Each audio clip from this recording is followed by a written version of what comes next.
All right. First time you're here live. I would do something special for you, but I do not feel well. I'll be honest with you. I'm not feeling the best. You've actually come at the wrong time. This is like the worst live stream you could have came at. But that's okay. We're going to do a few segments and then I'm getting out of here.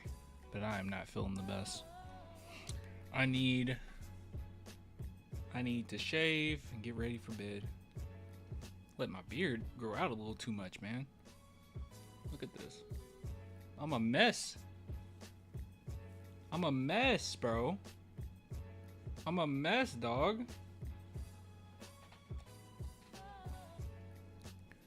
But yeah, anyways.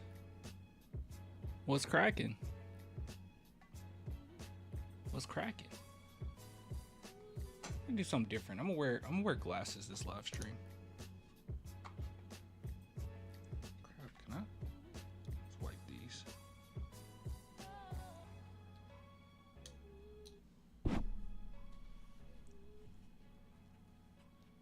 I look more intellectual. There we go. Intellectual. A hot mess. A hot mess indeed. A hot mess indeed. What's up, y'all? How's it going? Can you see? Hold on. When I do this, when I look direct, can you see the camera? In my glasses? You can't see the camera, can you? You can only see... Going good? That's good. That's nice to hear. It's always good to hear that people are doing good. You know what I mean?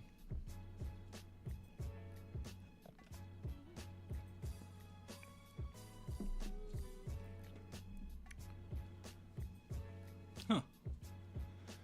All right. Well, let's see what we got here.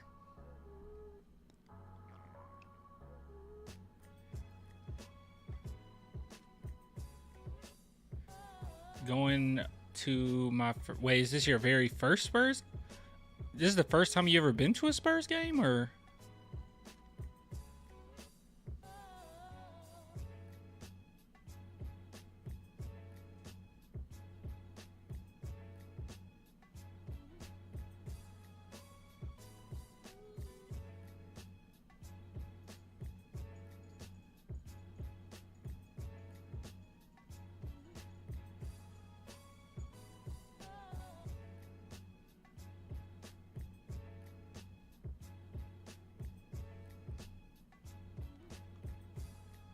Hold on.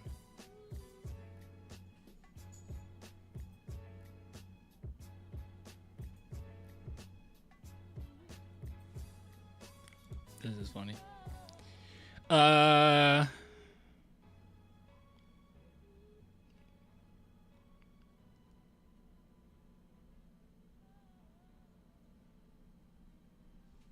No, Mikasa.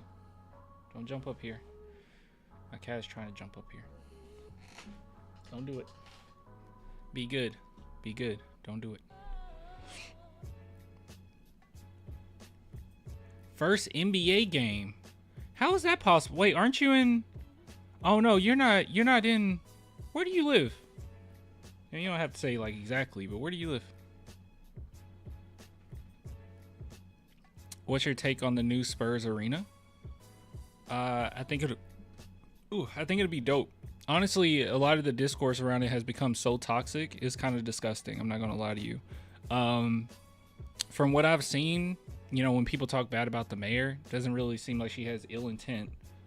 And every single time somebody brings up like why she wants more information, it's always like, I don't know. It's always these vague gestures that she wants more power or something. And it's like, I don't know. I don't think she's a supervillain.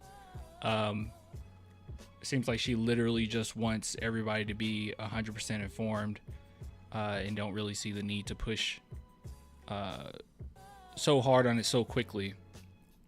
And I do think it's a little weird that a lot of like Spurs writers are kind of taking like the anti-mayor stance on it. I do think her PR has been awful though. Doesn't seem like she's doing politics very good. far as like public perception. But based on some of the things that people have said about her, it's kind of like, you know what? It wouldn't have mattered what or how she went about it, because, yeah. But as far as the arena, I think that's going to be really cool. It's going to happen. And I think it's going to be really dope. I'm excited about it. I'll go see it. It's going to be a while, though. It's going to be a long while. But by the time it's built, I think Wemby will be in his prime. So that'd be nice. Championships in a new arena.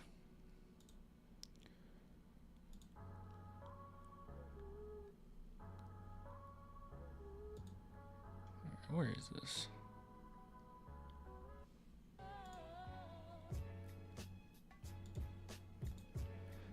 I feel like this is... So it came up again. Get this ready. I have nosebleed seats, but wait, is it oh, you're in Ohio. Are you going... Oh wait, are you going to a Cleveland game? Or are you going to San Antonio?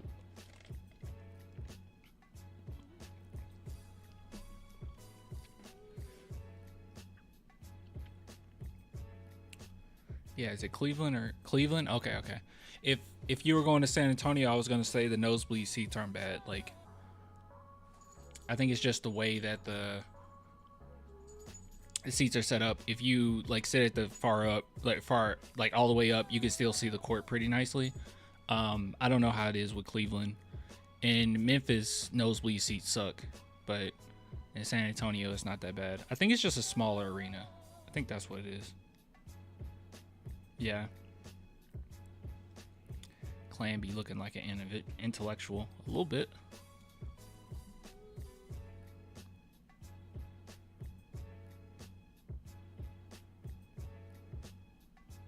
Okay, so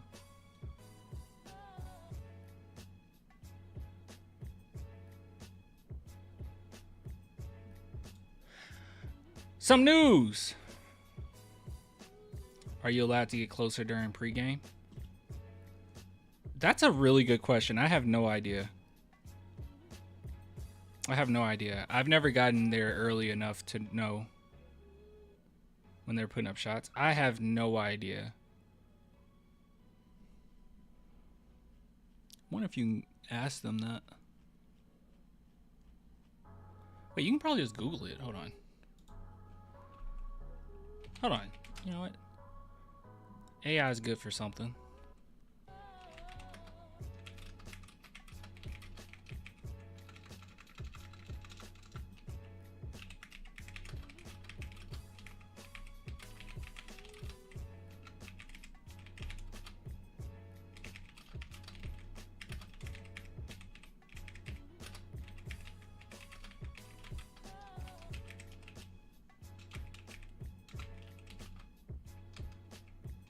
I'm so sleepy that I'm tapping this out wrong.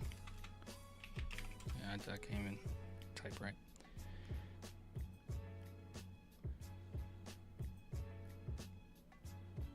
Yes. Apparently. Yes, usually you can walk down closer to the court before the game starts, even if you have nosebleed seats. Most NBA arenas, including Rocket Mortgage Field House, home of the Cavs, lets fans go down to the lower bowl during warm-ups and shoot around. The best time to get close to the players for photos, autographs, watch warm-ups, dunks, blah, blah, blah. However, once the game is about to start, ushers would check tickets and ask you to move back to your assigned seat. So, yeah. There you go. I never done it, so. That will be cool. If you can meet Wemby, that'd be cool.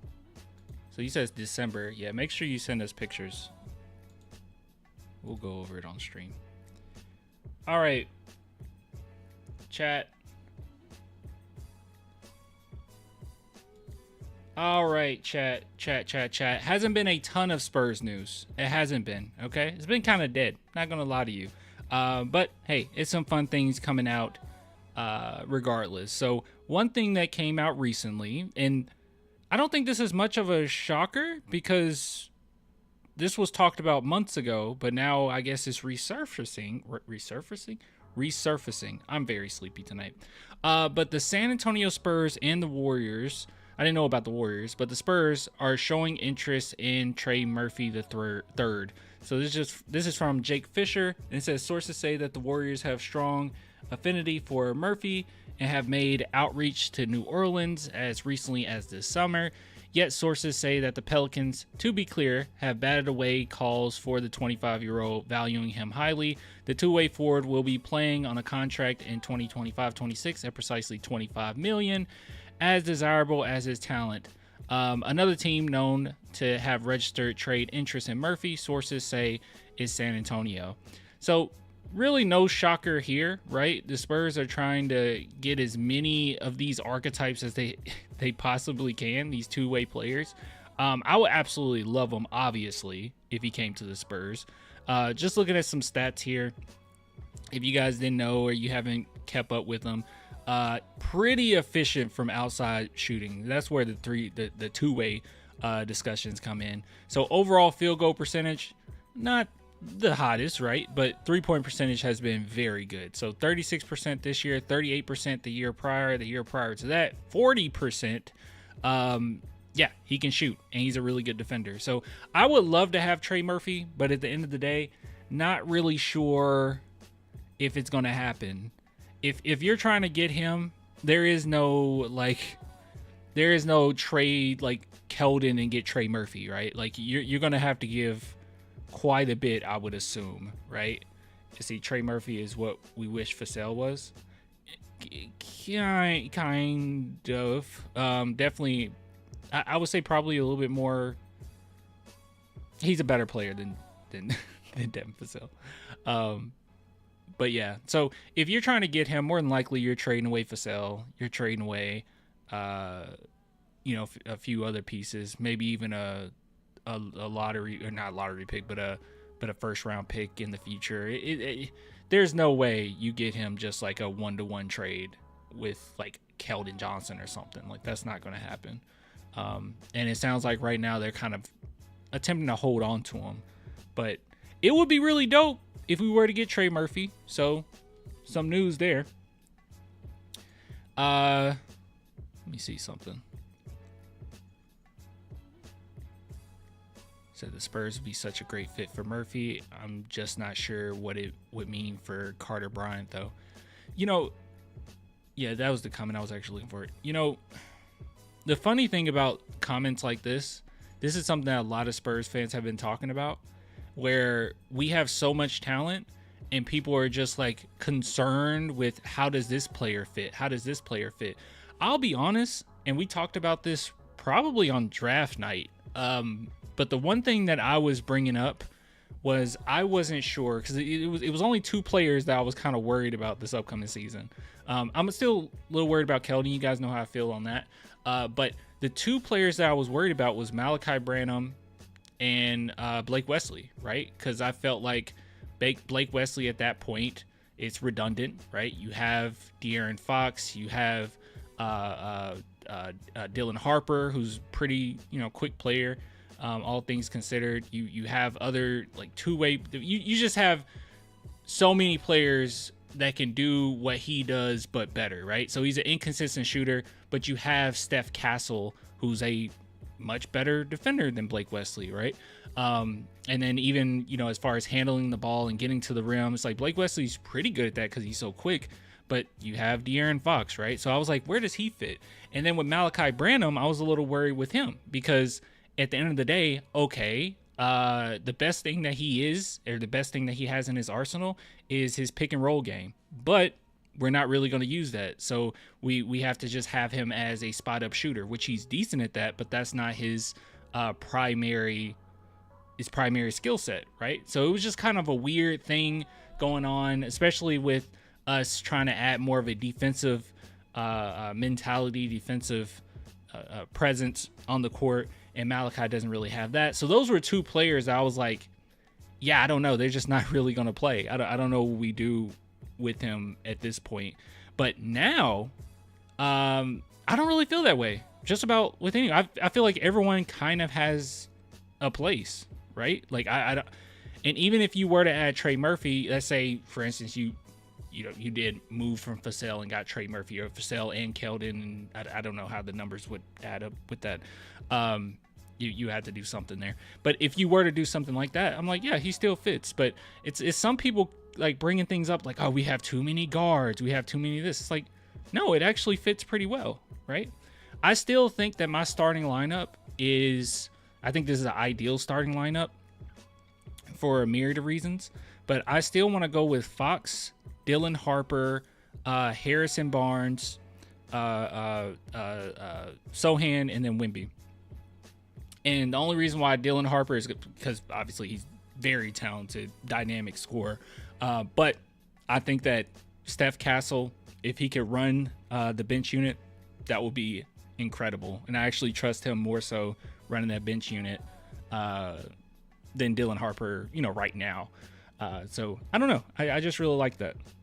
But anyways, that's besides the point. All I'm trying to say is, if the Spurs were to add more talent, let's not get into the habit of saying, well, what do we do at this point? Or what if this player doesn't work out? Do we move this player? Like, let's not think about all that. Okay, this is a great situation the Spurs are in right now. Okay, we have a good problem. When you have too much talent, this is a good problem. I have, and maybe I'm just like convincing myself into this, but I am at the point now where I'm like, San Antonio Spurs 4th seed. Like I don't think, obviously it's possible, but I can't see us being worse than that, right? Like I'm thinking 4th seed. I'm stuck on it. And a lot of people will say, well, the West is so strong, which it is, but the West has also got a little weaker, right? The Spurs got significantly better, and the West as a whole got weaker. So yeah, that's how I'm feeling. I don't know. Wouldn't Harper do better running the bench? Castle is also the better defender or defensive player, and just start Fasell if you're concerned about the jumper. I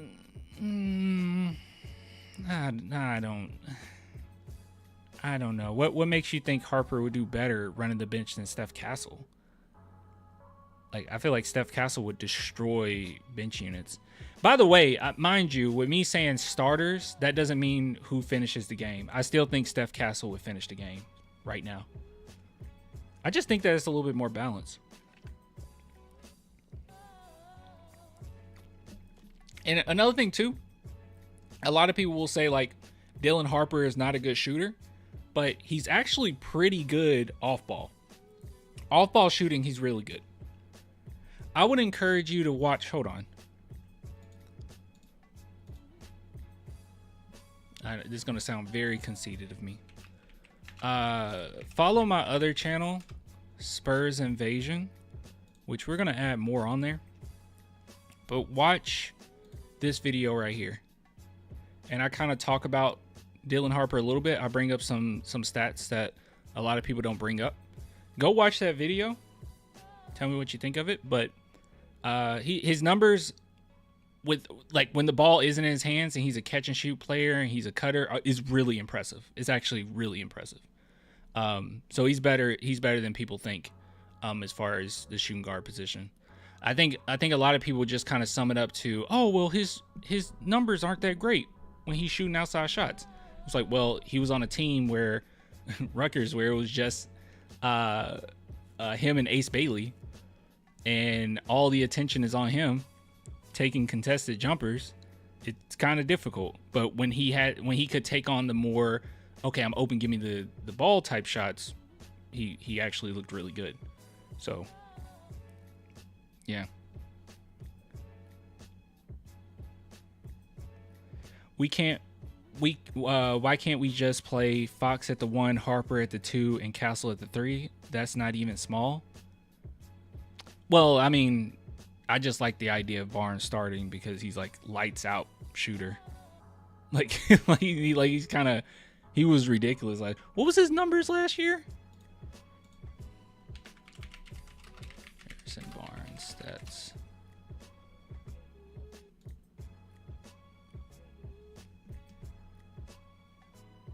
What was Harrison Barnes' numbers last year?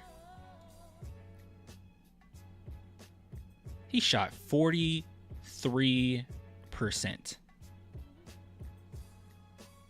He shot 43%.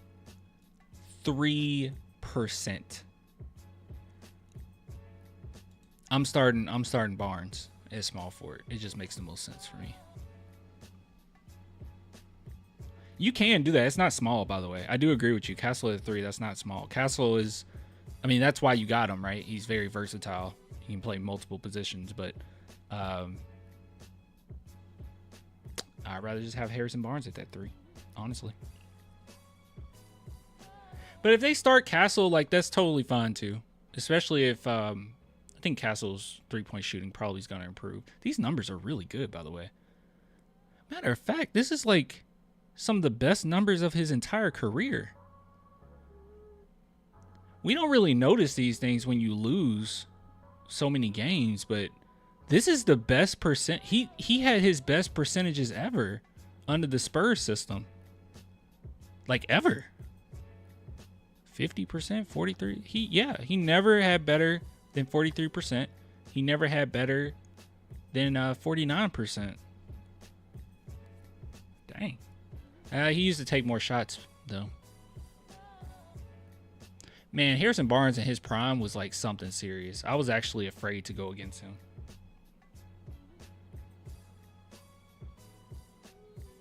I don't know. Barnes is starting. He and Fox got that Sacramento connection. That too. And I want those guys kind of leading the way, you know, as far as leadership in that starting lineup. I think that's just a smart thing to do. He's just a good player, very savvy. Trying to see if anything else was better, the best of his career. I think that's it. Just his shooting percentages. Yeah. Anyways, I yapped long enough. Let's see what else we got here. I feel like I had more.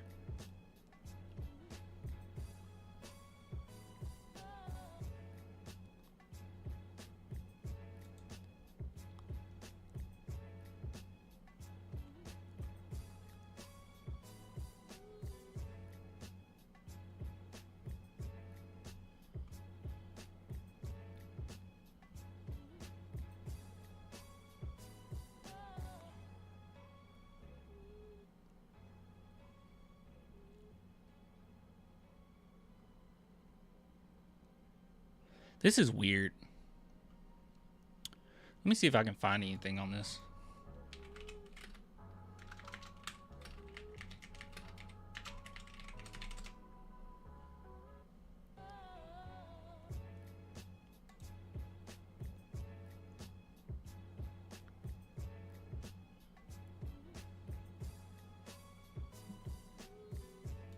This is some news I was not expecting. I was not expecting this whatsoever. Tony Parker. My dream is to coach in the NBA. So this was making rounds around Twitter, in which it says Tony Parker is reportedly looking to become an NBA coach. And let me take a look at here. Tony Parker reveals he's going back to school in order to pursue the next path of his career. All right. San Antonio Spurs icon Tony Parker took inspiration from the legendary Greg Popovich when he decided to pursue the next chapter of his career, coaching.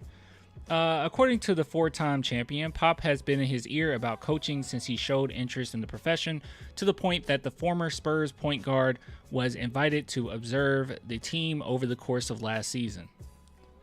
Wait a minute. Wait.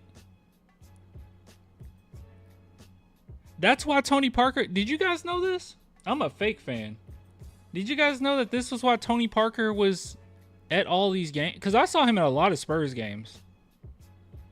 No? You didn't know this? Okay. I asked him for advice, and Spurs opened the door for me in January, February, and March, where I was able to observe everything over 7 or 10 days. No, I saw him in multiple games. Am I tripping? 7 to 10 days. I saw him in multiple games. But, and what does he mean 7 or 10 days? He was, okay, doors to me in January, February, and March, where I was able to observe everything over 7 or 10 days. Is that 7 or 10 days at a time, or is that 7 and 10 days total? When I stepped onto the court, it reminded me of my basketball camps when I was in fit camp. Last October, after my first discussion with Greg Popovich, I felt this strong desire. Parker needs to complete a course. What? While Parker already has the credentials to be considered for an NBA coaching job, he's taken the longer route by applying for which is a French coaching diploma that would allow the Hall of Famer to coach in a basketball club around the world. Attaining a high-level degree isn't needed in the NBA, but for Parker, earning it gives him a chance to further develop his knowledge and experience in coaching. That's actually really cool. That's what I was thinking. I was like, do you need all that? That's cool. Then I had a long discussion with TT, who convinced me to do the DES because itself, I don't need it to coach in the NBA. My dream is to coach in the NBA. But I said to myself, why not go back to school? This year, I'm going to take the DES. I hope I'll pass it in May and then start a coaching career. Wow. I wonder, where is that going to lead? Clan, what was that reaction? You can read it if you want. You can spell this out if you want. Zidane. I don't know. Let's see. Where Popovich's mentorship come in. I don't think we have to read that part. One of the reasons why Parker is pursuing coaching is that he is witness to how one's leadership changed the trajectory of his life forever. All right. Can I, I'm going to say something controversial, okay? Well, actually, I don't know if this is controversial. I'm very honest and open when we have any type of discussion about anything, right? I'm not going to like BS you, okay? Whether people like it or not. Like the whole Kai Soto thing. You guys remember when we had quite a few Filipino fans come in and they were like, Kai Soto, talk about Kai Soto. And I talked about him. I was like, oh yeah, he's actually like really bad. And I don't even think he makes the G League. And then everyone got angry, right? Like I am very honest and I am okay with any type of controversial discussion. When it comes to Tony Parker, I am curious how he will come across as a coach. I'm very curious because Parker as a player, I will give him all the credit in the world. I will argue with anybody tooth and nail about this. He's one of the best point guards to ever walk this earth. And he gets disrespected way too often. He's by far one of the best point guards I've ever witnessed. And I think that a lot of times because he played for the San Antonio Spurs and because he played under Tim Duncan, that a lot of people don't give him the credit that he deserves, right? They'll give it to Chris Paul really like easily, but they will not give it to Tony Parker. Even Steve Nash will get more credit than Parker at times. With that being said, all the years of me watching Tony Parker, one thing that Steven Jackson has said that is true is Tony Parker could be a little selfish, right? Now, it did help him that he was with Pop, and it did help him that he was with Manu and Tony, and he was in an environment where unselfishness was the game, right? But every now and then, Tony Parker's selfishness did show itself on the court, right? I think it is kind of, I'm not saying like he's a bad person or anything like that. Like I don't think so. But Tony Parker definitely shows some selfishness. Like I even think about later in his career, right? Like there were certain points in the playoffs which he's good enough so he can get away with it. He was a veteran. He already won championships, but he would like not give the ball to, Kawhi Leonard in key situations in the playoffs. And I'm like, what are you doing? Like, come on, like take a back seat for a second. Right. And it just is what it is. Right. I don't know if you guys feel that way. Don't get me wrong. There's way worse players out there. And there's lots of point guards that have a little bit of an ego. There's way more selfish guys out there, but Tony Parker, and maybe it's because he played for the Spurs where like it stood out more than maybe another player being selfish. But Yeah, I don't know. I don't know. I'm just curious. I think knowledge-wise, he will be fine. The legacy, he has it. Guys will respect that. I'm just wondering, like, personality-wise and some of those things, you know, about him, how that will come about, right? And I won't even bring up the, I guess by me saying I'm not going to bring it up, I am bringing it up, but the stuff with, gosh, it wasn't Bonner's wife. Brent Barry's wife. That was a little strange. So, I don't know. It might be a little bit of a weird thing, weird conundrum, if you know what I mean. He did ball hog a lot. I was never the biggest Tony fan. Oh, I was a big Tony fan. I loved Tony Parker. I loved me some Tony Parker, right? Like, I gave him a lot of praise back in the day. Like, he's the man, but, you know. Yeah, selfish compared to the rest of the Spurs team. Yeah, and maybe that's a little unfair because, like, comparing him to, like, the rest of the Spurs team probably isn't that fair because they were so unselfish, you know? So, like, any bit of selfishness or any bit of, I guess selfish is such a strong word, but, like, any bit of ego, you could see it with the other player. I will say this, he wasn't as bad as DeJounte Murray. I'll say that. But then again, that's where the talent comes in, right? Tony Parker is significantly better than DeJounte. So if he had a little bit of ego, it played out in our favor sometimes.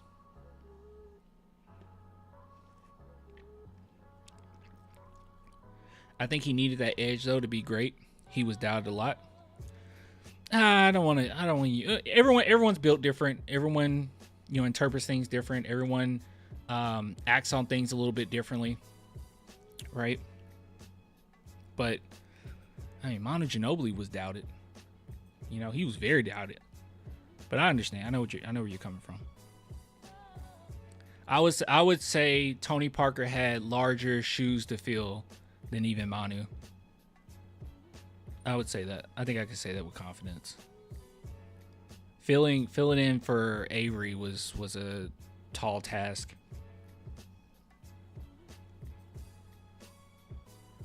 How about Kawhi? Was he viewed as selfish in the little stint? Kawhi Leonard? No. Kawhi Leonard was never seen. No one knew, like, Kawhi. You know? If anything, he was seen as, like, very unselfish. Now, when the stuff happened with him and his uncle, then we were like, what the heck is that? That season was just weird. But, like, it blindsided everybody. Even the people close to the situation, it blindsided. I remember I told you guys about this plenty of times, but how I found out about the Kawhi Leonard information, like all the specific things that were going on, was one of the coach's sons messaged me. And he told me everything. I remember laying it out, telling everybody what happened with the Kawhi or what was going on with Kawhi.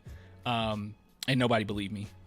And then it was like a few months later, and then all the news came out, the exact thing that I put in the post.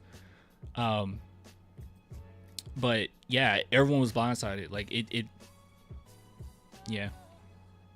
We wanted Kawhi to shoot more. Yeah, I wouldn't say he was. Yeah, I wouldn't say he was selfish. I feel like it was by design for him to take a lot of shots. How about that injury? I mean, that's when we started seeing him as selfish. When he tried to leave, or when he did leave. But shoot, even Tony Parker during that situation, I mean, he didn't handle it the best.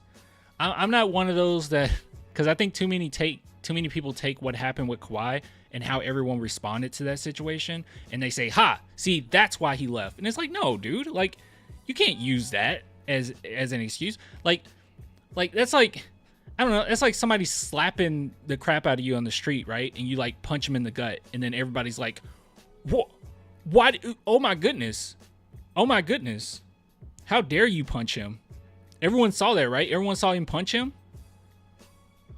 Like, it's like, no, dude, he kind of slapped them first, like, and they jabbed back. Was it right? No, but we're human. But that was a little, you know. I'll say this. If anything, the way Tony Parker reacted was not good leadership. I'll say that. I don't know if we can go as far as to say it was selfish. But the way he reacted was not great leadership. He was a leader on the team. He showed great leadership before. That instance was not a good showing of leadership.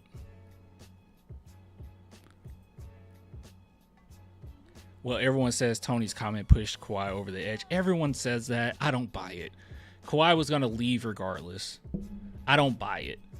Like, the San Antonio... Come on, guys. The San Antonio Spurs... Like, you're a star player for the Spurs. Like, what is it about the Spurs that would, like, make you just bounce? Even when players have had, like, doubts, they stuck around.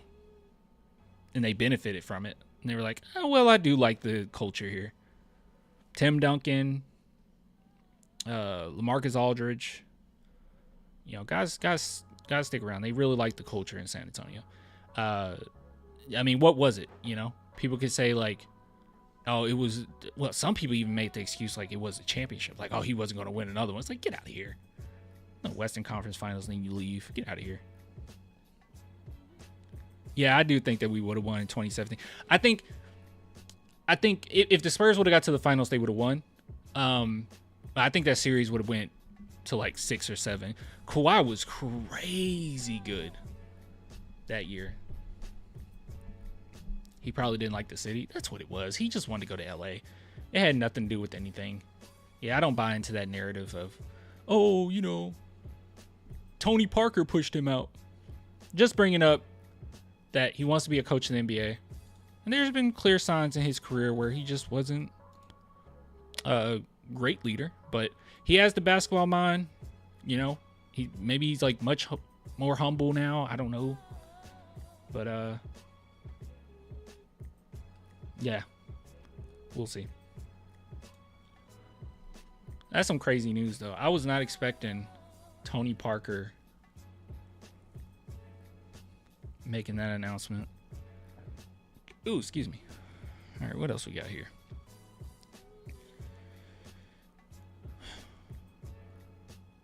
Didn't we get some footage?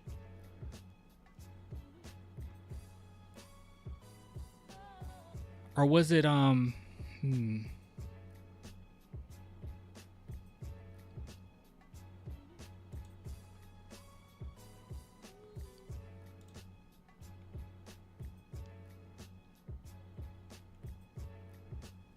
is this?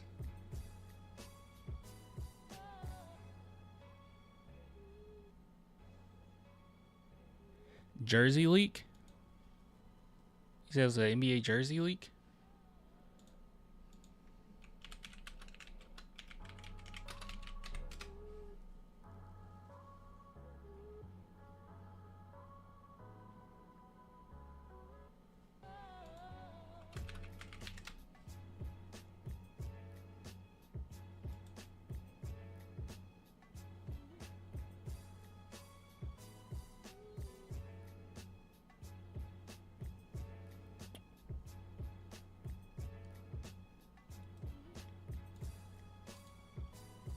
This?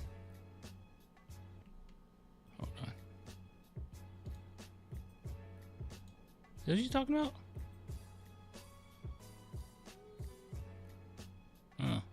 I mean, looks okay to me.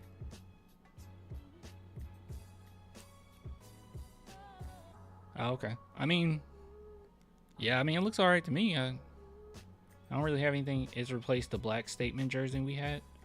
Oh. It's okay. Our jerseys are fairly clean. Like, I like the Spurs jerseys. They're pretty nice. They're pretty nice.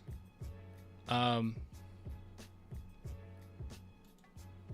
right, so I want to talk about a couple things, okay? So this is interesting. Thanks, chat, for showing me this, okay? That they have released the jerseys or leaked the jerseys that the Spurs will be wearing, the statement jerseys. It looks okay, you know?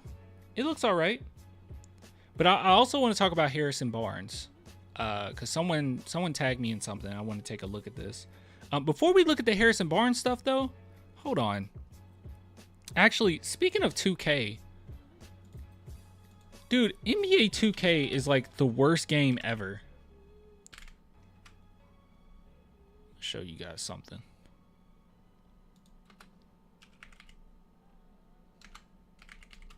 It's the worst game ever, bro. Let me see something.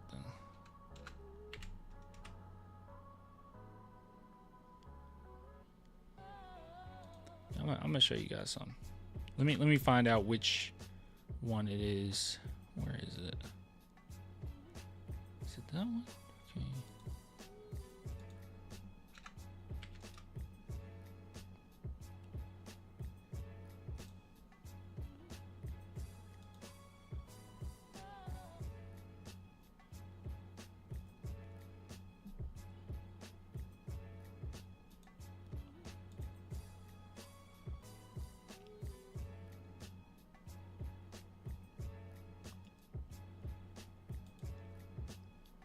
Ridiculous.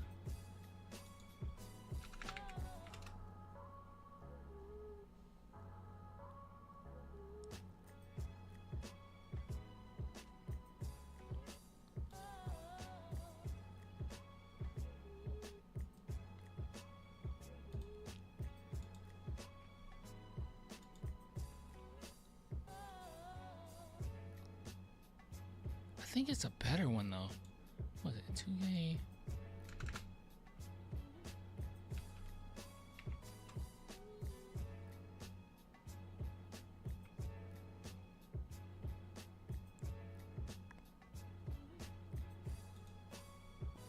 I can't find it right now. Yeah, I can't find it right now. What I was gonna bring up was if you take a look at some old 2K footage and some new 2K footage, the courts were better back then. But you can't really tell from this image. This is 2K11, and this is the new 2K, which, I mean, it's okay. But like you look at the crowd here, it's a little bit more lively, right? A little bit more variation as far as what people are doing. And the new one is just feels like NPCs. I don't know. I think it was some better footage. I don't know if it was 2K11 or 2K14. I can't remember.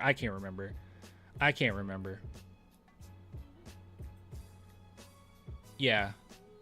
Yeah, I legit can't remember. I legit cannot remember which 2K. Look, all I know is 2K sucks. All right, this is 2K26. It sucks. Everyone's boring. Everyone's just sitting there. It's just not lively. The lighting is off. They just got lazy over the years, man. Then you look at 2K11, and it was just more effort. It was just more effort, you know? And I don't think the graphics have really improved at all over the past decade. I mean, maybe we can say like the last 15 years. Sure, I'll give 2K that. But like the last decade, the graphics have not changed at all. I hate 2K. I hate it with a passion. But thank you guys for showing me this, that these are the leaked jerseys. It's really nice. But I mean, even the hair looks off. Like what is going on here? Like, it's spiky. It's just weird. It's just weird. The graphics suck. They do not care anymore, bro. They need some legit competition. They do not care anymore. With that being said, I don't care about 2K, but there is something I care about.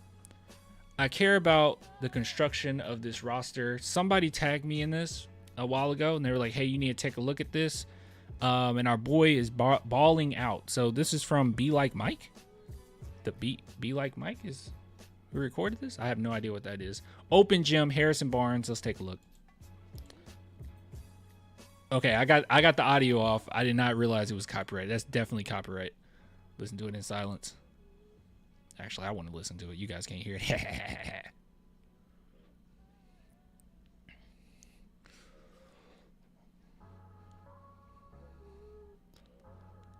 Is that Klay Thompson?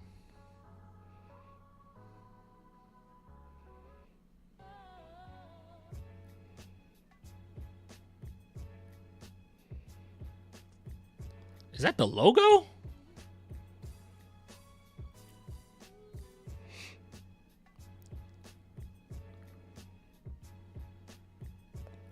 Beautiful.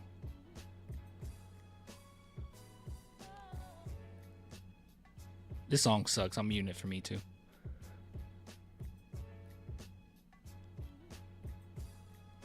Gosh.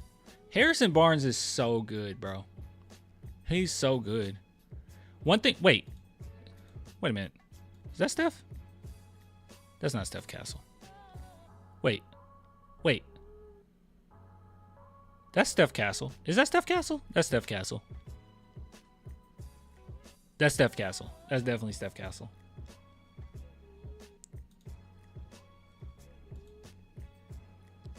They need to let players wear jewelry on the court. I said it. I'm so brave. All right. So the thing I wanted to talk about was early in the stream, you guys mentioned Harrison Barnes and whether or not you should start him. And I'm going to say this right now. There's 4 guaranteed starts. Okay. 4 guaranteed starts. And I think the Spurs would be foolish not to start these 4 players. And that is Fox, obviously. No one disagrees with that. And is Sochan. I think that's pretty obvious. Best defender on the team apart from Bbaaabbyy. And then also, I mean, he's a legitimate power forward. He can actually play in his position now. Then Bbaaabbyy. I don't think anybody has contention with that. And then I would say Harrison Barnes, right?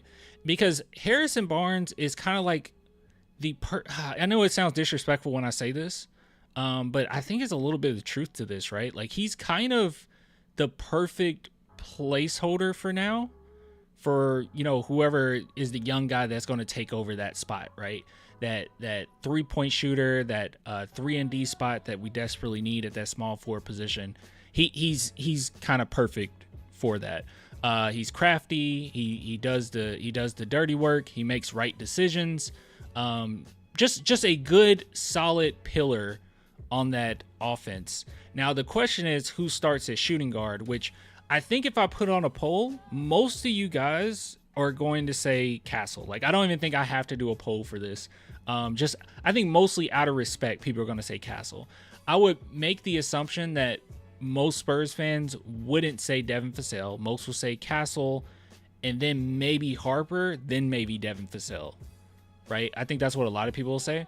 Me personally, I think Harper is really, really good, and I would not be surprised if he's starting pretty early in our starting lineup, because I just think that he brings a nice little dynamic.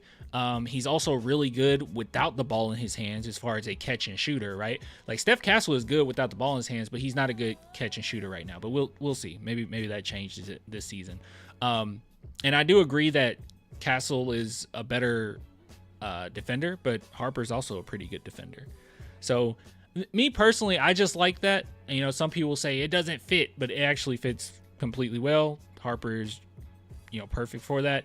And I also just like the idea of Steph Castle right off the bat. When he comes in, there's going to be maybe a couple bench guys from the opposing team out there, and he's just going to torch them, just absolutely destroy them and torch them all game long. And I'm also not opposed to ending the game with Castle, you know, for his defense and his prowess alone, right? So, like, no disrespect to him at all. I really do like him. I just like the idea and how much balance it kind of brings if we did just start Harper at that shooting guard position more so than Castle starting at it. But that's just my take. But as far as Harrison Barnes is concerned, I don't think we should even second guess where he should be playing. And I'm hoping that in the future that Carter Bryant will be the one that can take over his position, right?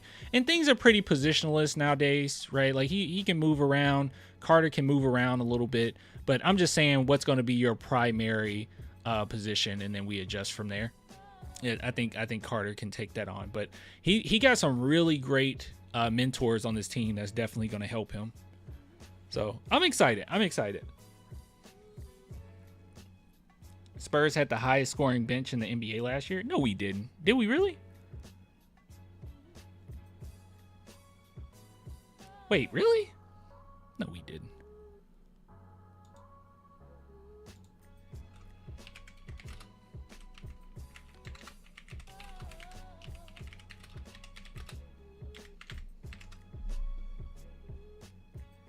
It's 24-25, right?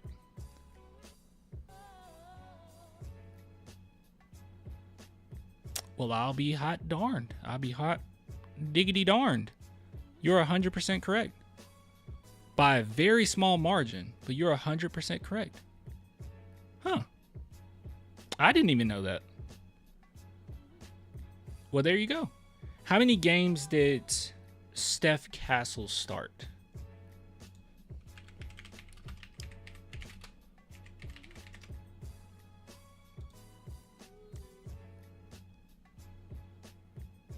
I didn't need that to solidify my take, but I feel good about it. So he started about half the games last season. So the other half he was coming off the bench. Okay. Yeah, our bench got even better. But yeah, I'm one to definitely be like, hey, let's let him run the bench unit, and then we can finish off games with Castle. I just like that. I just like that better. I feel like at all times you have a pretty consistent playmaker on the court. Dylan Harper's a great playmaker as well, but I mean, Castle is just so solid. You know, he's just such a solid pillar for that. But yeah, but rather play big as our identity. Big? You mean like defensive? I think that's a fine argument. Like I'm not angry with it. I think some people think that I legitimately like disrespect Castle or something like that. I have no reason to disrespect Castle. He's a phenomenal player. I really like him. I was actually the one before the season started. I was the one fighting people on stream constantly about, no, stop overthinking it, get Castle. I thought he should have been the #1 pick that year.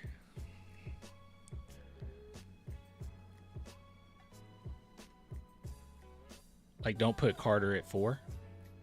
He can run it, but yeah, he's more of a 3.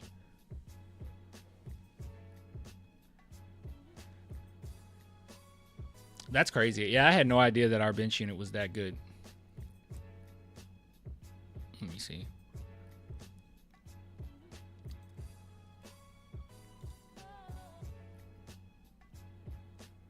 Wow, this is interesting. So, I don't know where we are because I don't have Stat Muse or whatever. Block-wise, well, we were one of the worst. Oh, we were 17. We were 17. Okay.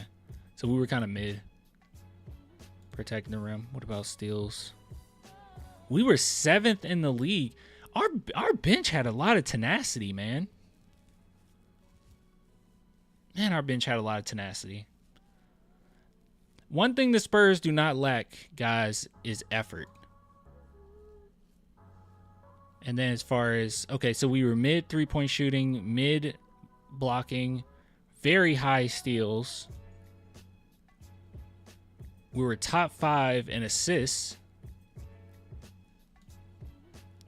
Top 4 in rebounds, which is super interesting.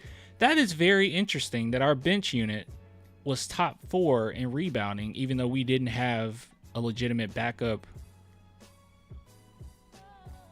We didn't have a legitimate backup center. Like, it was just Sochan a lot of times.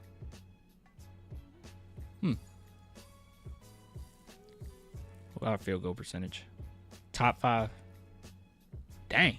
Guys, we're going to be really good. Yeah, this solidified how I feel that the Spurs are going to be like 4th overall pick. I'm sorry, 4th overall in the West. That's KJ. Come on, clan. KJ plays hard. Keldon plays very hard. You never take that away from him. He plays with a lot of effort. A lot of effort.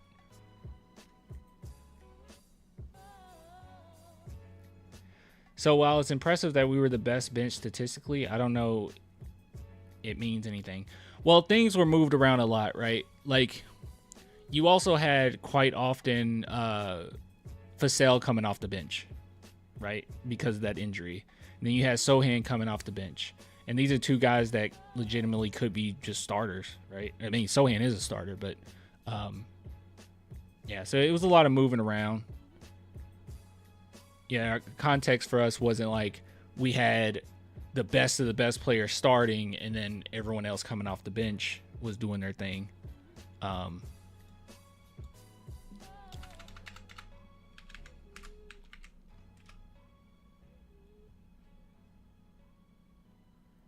We were number one. We were number one by a long shot in 2014 as far as best bench unit. By a long shot. It wasn't even close. Look at this gap. 3-point gap with the Lakers. 5-point gap with the Suns. Good gosh. I mean, 6-point gap with the Suns, I'm sorry. About 7-point gap with the Nuggets. Wow.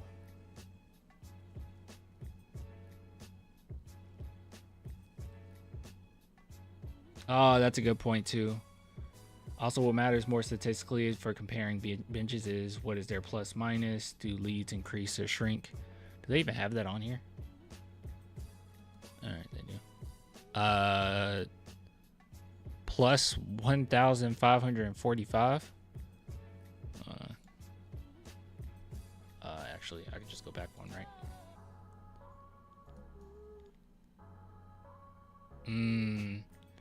Minus 685. You brought up a good point.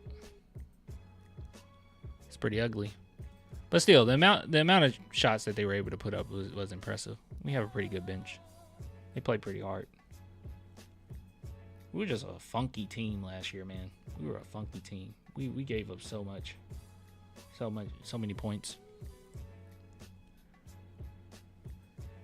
Whew. Sochan is not an NBA starter. Are y'all delusional? Oh, he's not? I thought he was. Hold on. It might be my fault. Maybe I'm mistaken.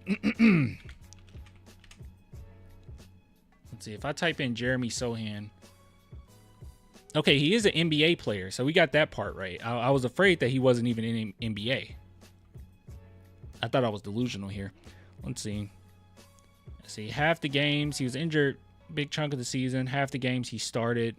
The season prior to that, there were 74 games played, and he started in 73 of them. All right. Well, the numbers here tell me that he is an NBA starter. But your random chatter in the chat is telling me something different. What do I go by? Do I go by this number that says that he started 99% of his games last season? Or do I go by the chatter who said he's not an NBA starter?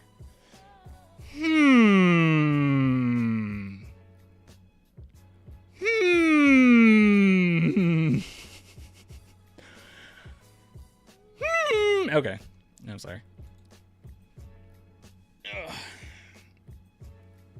It's all right, man. You can hate Sochan. You're still one of us. You can hate Sochan for now, but you're going to have to knock that off when we start winning games, okay? You got to knock it off. You'll come around. You just don't like the fact that he doesn't give you, like, a hezzy into a sham god or something.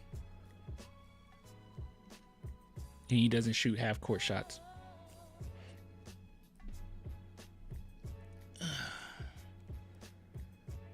Oh, we're moving the goal post. So now he's not a starter on an NBA playoff team. Oh, okay.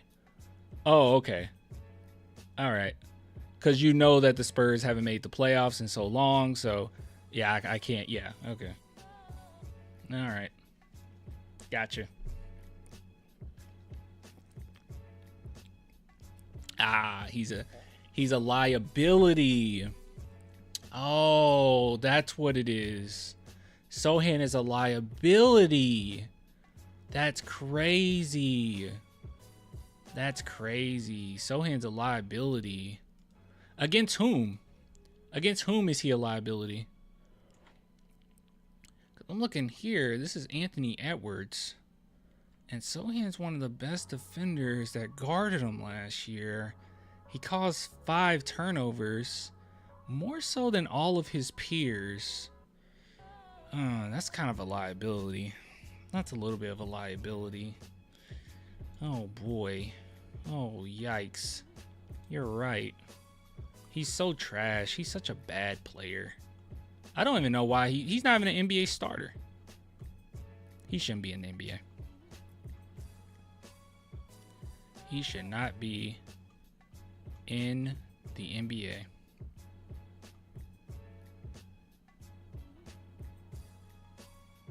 I'm like scrolling through Twitter and I'm like, what is all this stuff I reposted? I don't even remember what I repost half the time. I'll be honest with y'all.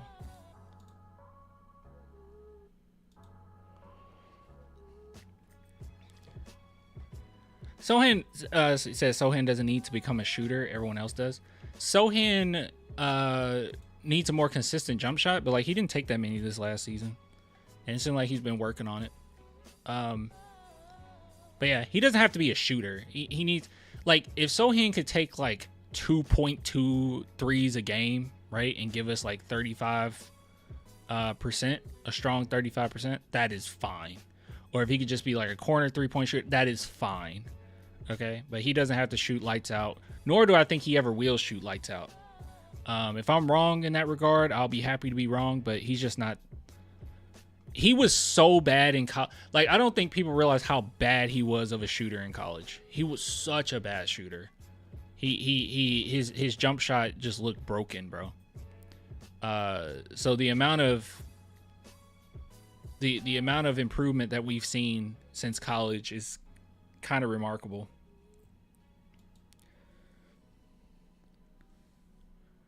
Clan, if we redraft the draft class, he's literally outside the lottery. Yeah, he's trash, man. You're right. You're right. He's garbage. He's absolutely garbage. Oh, I'm sorry. You might be wondering what this is. These are the numbers when guarding Luka Doncic. I'm sorry. I don't know why I have this on the screen. I don't know. He didn't do that well though. When he guarded Luka shot 36.8%. Can you believe true shooting percentage was 36.8%? Jeez. That's such garbage. What a trash player. Caps, if you were guarding Luka, you would have got that down to like 10%. Yeah, Sochan needs to improve. This dude's trash. What a garbage number. Don't look at everyone else's numbers and how they did when guarding them. But man, wow. Absolutely garbage. There's literally a video on YouTube with experts saying he sucks.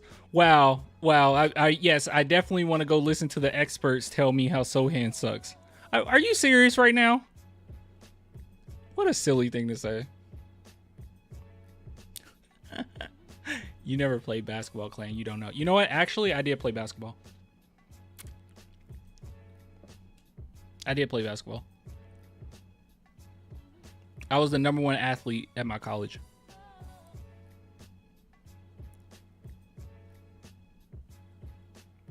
I was the #1. I was the best in the country. I decided not to go to the NBA because I saw what fame does to people. So I was like, no, it's just not for me, you know? I want to keep my soul. So I didn't go to the NBA. But like, I was the best player ever. Therefore, all my NBA takes are correct. What now?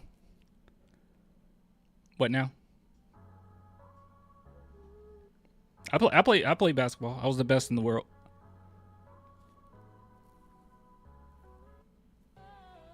You don't have anything to say?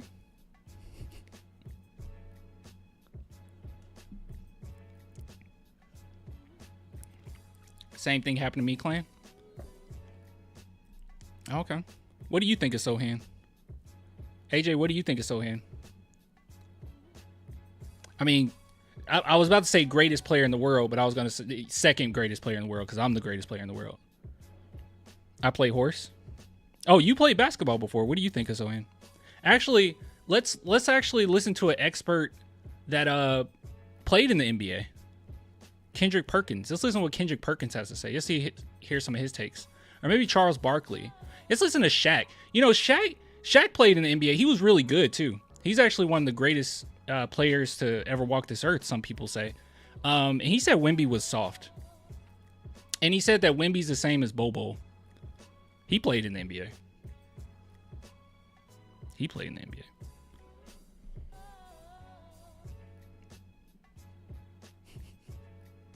I stand by it.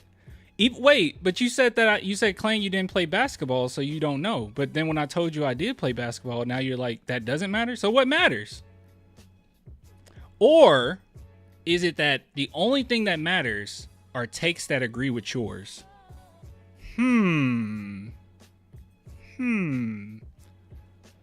we should just listen to every single player that ever played basketball and listen to every single thing that they say and take it with the same amount of respect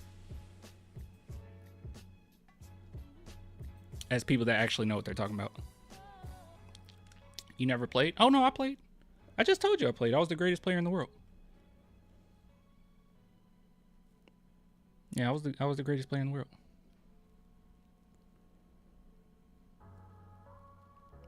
Y'all are delusional? Nah, I'm just I don't know. I don't know what to tell you. You ever heard of the hook shot?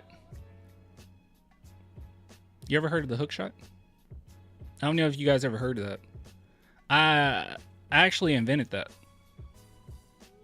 Okay, I didn't invent it. My great grandfather invented it, and he passed it down from generation to generation, but they stole it from us. We actually called it the shook shot because it left you shook. But yeah. Caps, do you know what university I went to in which I was the greatest player in the world? You want to guess? You want to guess, Caps?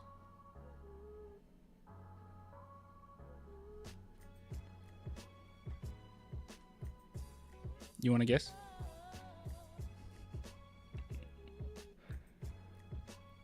Georgia? No, it wasn't Georgia.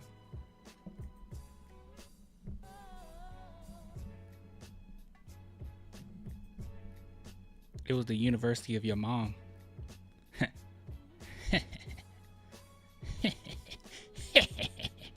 Goat University. Yeah.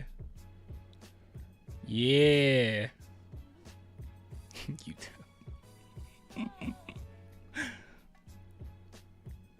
That was the University of your mama. Oh, man. Anyways, I don't even know what we were talking about. Was this segment even about Sochan? What the heck was this segment on? This went off the rails. I don't know why these conversations always do this. It's because of Caps. Caps, you literally dictate what this channel does now. I love you. I love you so much. You're cool. You're delusional when it comes to Sochan, but like most of your takes are pretty good. I don't know what it is with that one though. Why isn't he extended? I extended with your mom. Okay, all right, that's stupid. I'm sorry. That's stupid. I'm more mature than that. I'm sorry, Caps. That's stupid.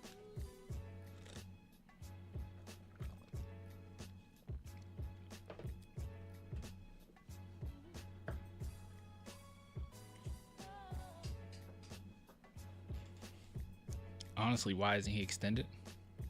I don't know. Just give it a minute.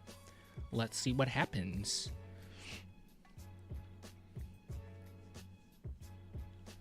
Jealous of the hair? His hair is pretty cool. You'd be lying if you said his hair wasn't cool. He has really cool hair.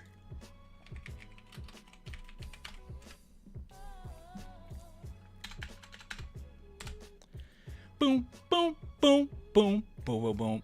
So, guys, what I've been thinking about doing, actually, I'm not thinking about it. This is what I'm going to do. I haven't done a Spurs song in forever, bro. Like, it's literally been forever. So, what I wanted to do is I wanted to write one because I wanted to wait for, like, everyone to be on our team already. So, it looks like our roster is kind of set in stone. I want to do a rap off this beat I heard that was so cool. And I'm going to rhyme every single Spurs player's name.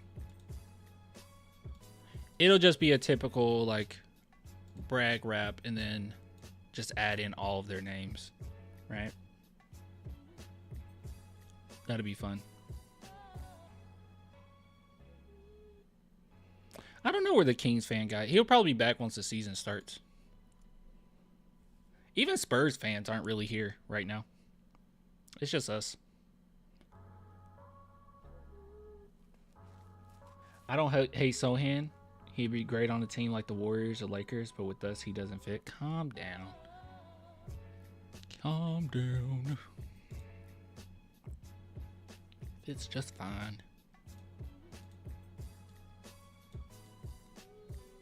It's just fun.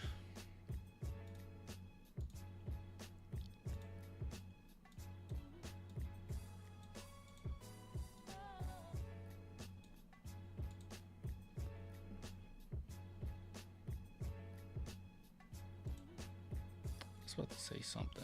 I can't remember what I was going to say.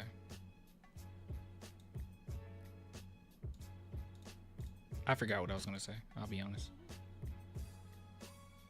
Just the 80 of us? Yeah. Yeah, nobody's on this channel right now.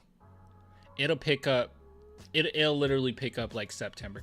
August is always the worst month for the channel, guys. It's always the worst. June and July are like some of the strongest. And because the Spurs have been bad, I have no idea what things are going to look like when they're actually good. But we should have like way more people when the Spurs are actually good. It's going to be weird, bro. Because, well, I mean, I won't have to worry about that till next season. Never mind. I was going to say when I'm actually living in, when I'm living in Japan, it's going to be really weird as far as like, I'll upload at the regular times during your guys' time, but I have no idea what's going to happen with me since I'll be 13 hours ahead. So if the Spurs play at like 7 p.m., it'll be like 9 a.m. my time, which I won't see the game until later on, which I guess I could. I don't know how I do this. I'll be fine on weekends, so I'll just have to get up early and figure that out. But yeah, some days I don't know what's going to happen. But I'm still going to keep the same upload schedule. It's just, it might be like weird. What the heck is this? Oh, this is the, I was trying to make sure that's my video.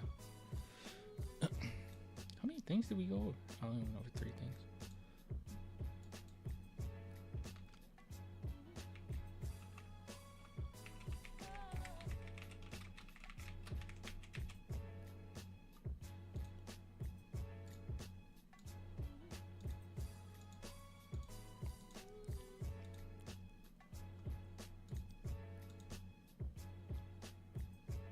Heck yeah, making Japan better. That's my bad, Clan. I haven't watched you as much. No, I mean, it happens, man. It's just, that's just how August is. Like, the enthusiasm isn't very high. It's not a lot of news going on. It's kind of dead. I mean, you can even go on Spurs Twitter and like not many people are talking about the Spurs right now, you know? It's just the reality, you know? The channel slows down in the month of August. But good news, we got a new sponsor, but that doesn't start till where is September? 1st of Monday? On Monday. Next Monday. So the new sponsor doesn't start till next week. But that'd be good for me. Helps me pay rent, man.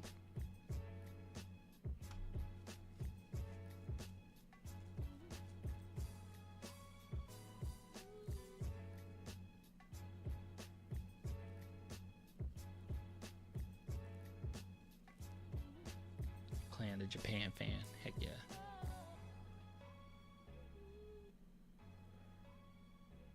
Please start another channel next year, Clan in Japan, about your life there.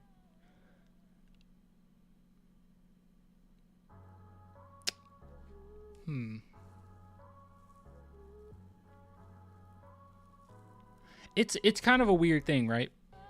I would love to do that, but here's the thing. I'll be working full-time while I'm there. and the Spurs invasion stuff, it might not be until like a year before I can do that, because my plan, and hopefully it works out, that I could sponsor my own visa after like a year and a half ish, and then I just work from home primarily. And if I did it that way, then I definitely would be able to do it, right? It's just it's going to be very difficult to do it any different way.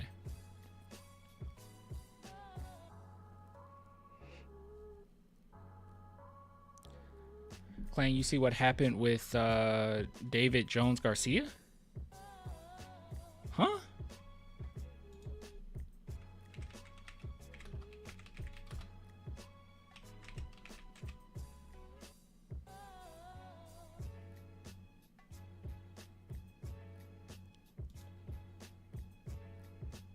Our player?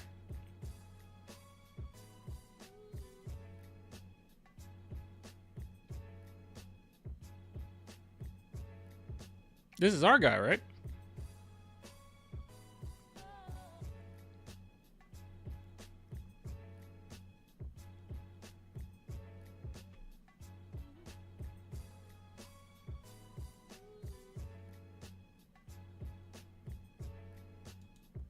What? What the heck? Okay. David Jones Garcia throws punch and brawl between the Dominican Republic and Argentina. Okay, so he threw a punch at the other team? What the heck is going on? David Jones Garcia is representing his country in the AmeriCup and is doing a great job on the floor, leading the Dominican Republic in scoring after 2 wins. Unfortunately, something that happened after the game against Argentina tainted what has been a fantastic performance so far. After a close, emotional game that went to over... Please tell me he won, right? The fight was after he won? Oh, goodness. Overtime before Jones' side prevailed. Okay.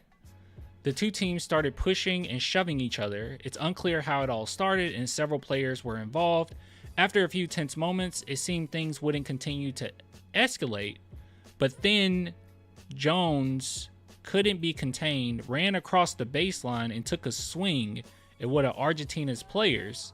His much bigger target was fine despite falling over, and the kerfuffle, that's a funny word, ended soon after, but it wasn't a great look for the gifted scorer who could get suspended for his involvement in the fight. Oh my goodness.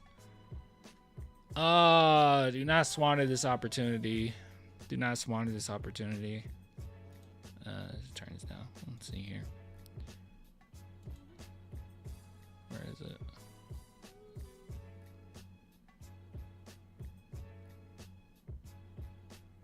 Oh my goodness. Is that... Oh my god. Dude. What are you doing? Look how far he had to run for that. Hold on. Let me see who he punched. Ran over. He punched this guy. All right, let's see where that guy was. So did he like yell something?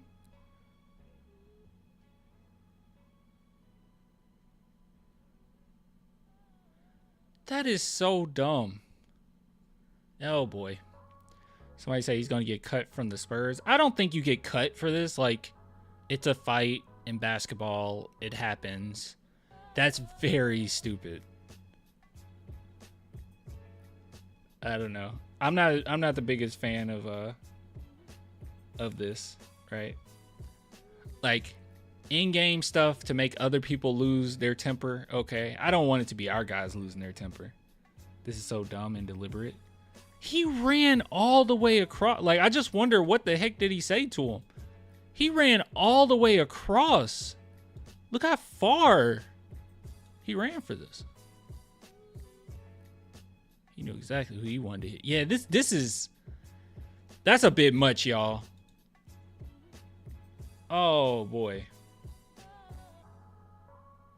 Argentina got flopped. Well, obviously. I mean, well, I don't know. I don't know if that's a flop. You know, if somebody punched me in the face and I'm trying to walk back, I would probably fall too. I mean, he kind of lost his footing a little bit. Like, these basketball players, right? They're not fighters. I'll probably just fall down too. Like, I don't think he really flopped. Bro, it's Argentina. Probably racism. I wasn't aware. Is that how it is? Yeah, no telling. Yeah. I don't know. I guess it's one of those things where you don't really know what was said, right? Which it's just so strange because it's never okay. Technically, it's never okay. Well, that's a lie.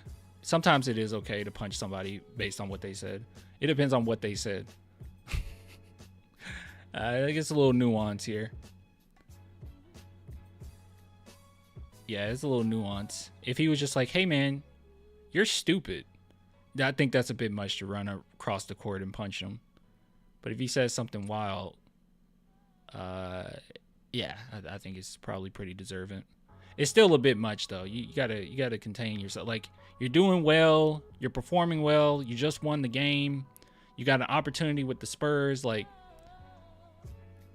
don't do nothing crazy. Let's see. Jones is having a standout performance so far. Dominican Republic earned a place in the quarterfinals after beating Colombia and Argentina. The last thing he needs after a fantastic summer is to have his tournament cut short for, oh my God, disciplinary reasons, risk injury, or get a reputation as a hothead as he prepares to enter a key season in his career as a two-way player for the San Antonio Spurs. Hopefully the guard, who is averaging 21 points, 8.5 rebounds, and 4.5 is good, God, doesn't lose his temper again and shows he not only has the talent but also the right mindset for high intensity games. It's just so far he traveled to throw that punch. That's the thing. It's just so far he traveled. Let's see here.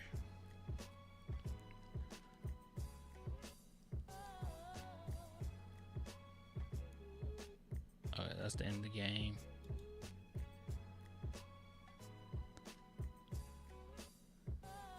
Oh.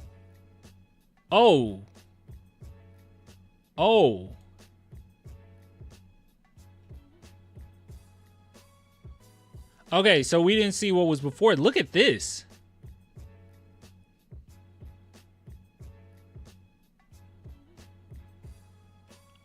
Okay, I can't really tell who's who. So this is him right there. Okay, so they're in that scrap. They're in a scrap. I'm assuming that's him.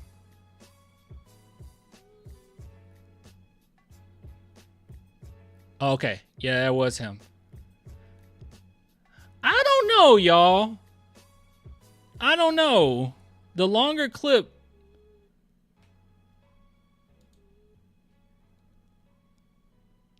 Let's see. He's just celebrating with his team. Let's see who hit who first. So he's walking off. Oh, dude came up to start something. Oh no, he's trying to get at him. Oh goodness, man, he's throwing it. Oh my god. Oh, he threw like 3 punches, y'all. Oh my, and his teammate hit him too. Yeah, I don't know. It had to be really bad, whatever it was. Oh, I don't even think he hit him. That flop that you mentioned, I don't think he nailed him right there. Oh, I don't think he hit him, y'all. Hold on. He missed him.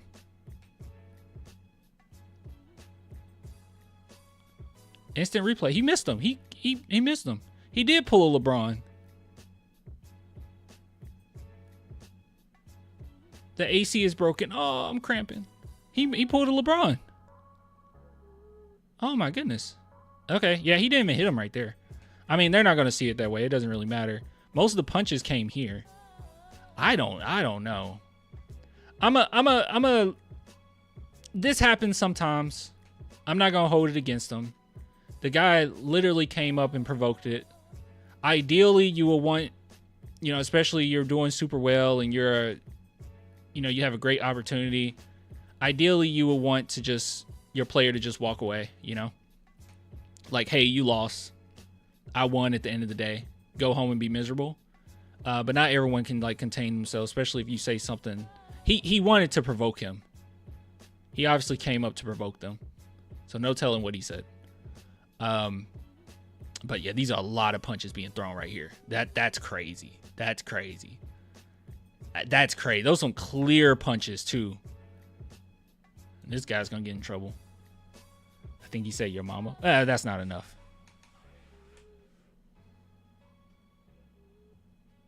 He missed the punch. Yeah, he completely missed that last punch.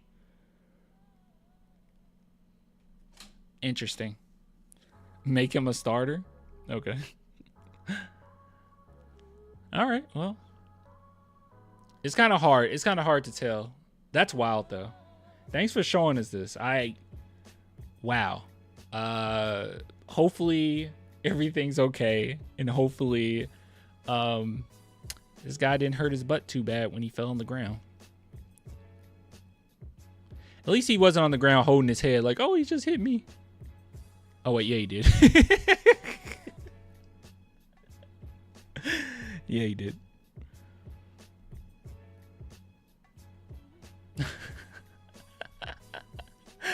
I was about to dig you? I was about to dig you earlier, Clan. Don't talk about my mama ever again. I'm a flop like this. If you came up to me, I'll act like I didn't do anything and I'll flop. I'm like, oh no. Don't hit me, Caps. I didn't say anything. He's so out of control. Police, call the cops. Nah, I know. Good stuff.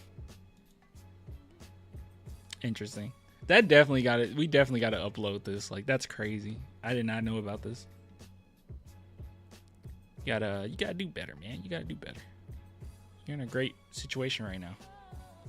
You know?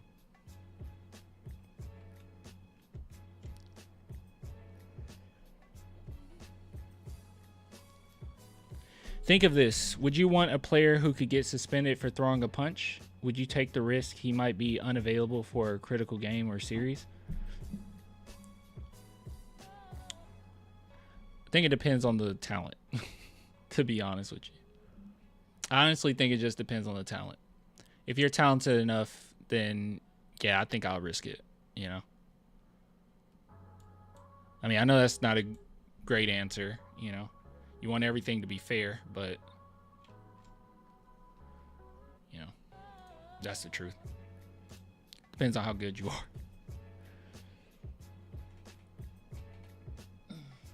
Manu is torn. What does that mean?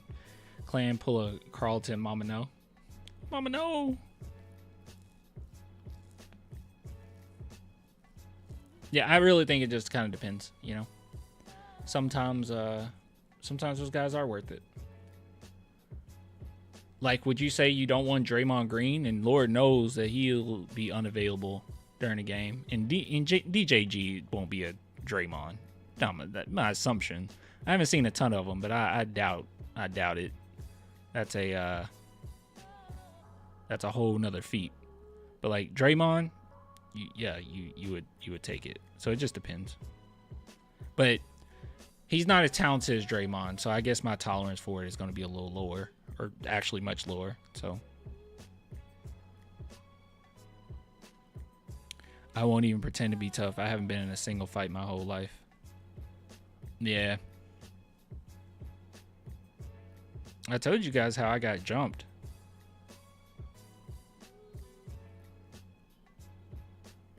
I got jumped.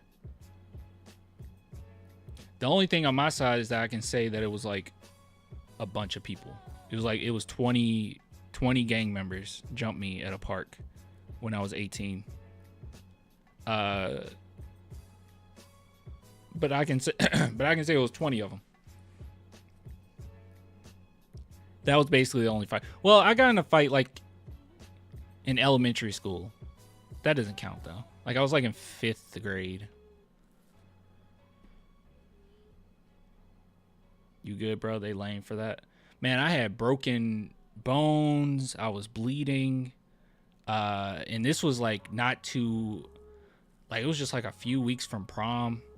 I ended up healing like super, like faster than expected. But like the doctors were saying I wouldn't be able to see right again because every time I looked down, I saw double. It wasn't just like a. It was, yeah. You get in fights constantly versus Sochan haters. Exactly, that's what it was. How old was Sochan? Oh gosh, Sochan was like 11-year-old. Yeah, I think it was. Should have went Super Saiyan. I should have. What did you do to deserve that, clan? Literally nothing. I was just walking in the park. I think it was like a gang initiation thing. They were jumping like random people.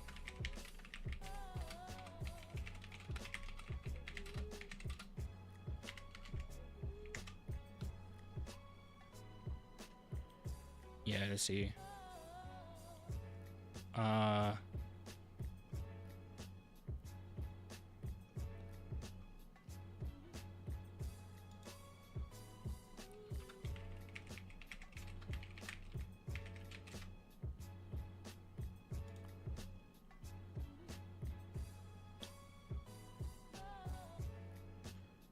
Yeah, this is the article. 2013. Someone brought me up. Here it is. Floyd Lofton was headed to dinner after 8:30 Friday night when he saw a mob jumping a couple walking through the park. So this was my friend. I wasn't dating her. But yeah. After the gang ran off, I went over there and they were both still on the ground and the guy was bleeding really bad out of his nose and mouth. So he didn't walk over there. Okay. I walked towards the parking lot. He was parked in the parking lot, but I walked towards the parking lot. All I could see was a light, so I just went towards the parking lot light. But yeah, he didn't actually walk up. Police said they stole the man's cell phone and wallet. That is true. The person I was with had my car keys, and it was in her purse, and they didn't get her purse. But yeah, and then they just, yeah, officials were really worried about like a series of this happening. But yeah. But what about Manu? What? Memphis is cray cray? Memphis is wild. You live in Memphis, right? I used to. Oh. Yeah, wrong place, man. Wrong place. But you should definitely watch this. Stay strapped and even open carry if your state allows it. It's one of those situations, man, where like I hate the Texas open carry. I hate some of the culture we have in America, man. Like it's sad that that's the first thought, like, oh, you need to be carried, right? You need to be strapped. That's crazy. It's the wild, wild west. Like, we're a first world country. And also, I'm here, right? I'm alive. I'm kicking. I'm doing what I want to do. I'm enjoying life. For the most part, I'm enjoying it. And I don't know, because, you know, when guns are involved, you don't know the outcome of that. We're talking 20-ish gang members. If I had a gun, maybe I won't be here. You know what I mean? It's like one of those weird things where it's like, I get what you're saying. I get what you're saying.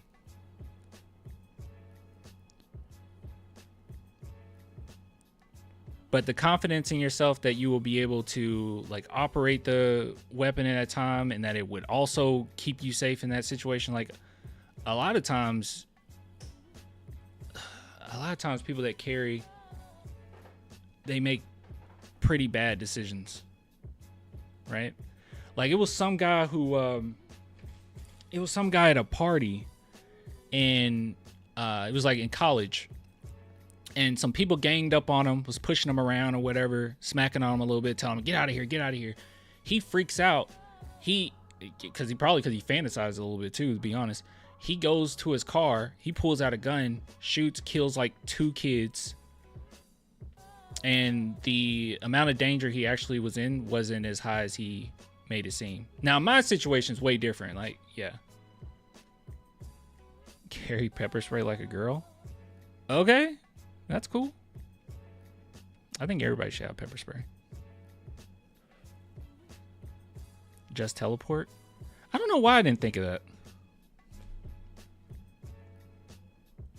Oh, by the way, here's a thing.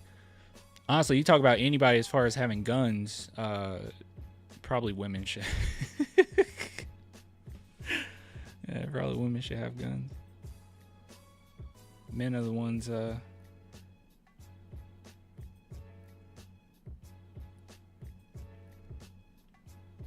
being the biggest danger.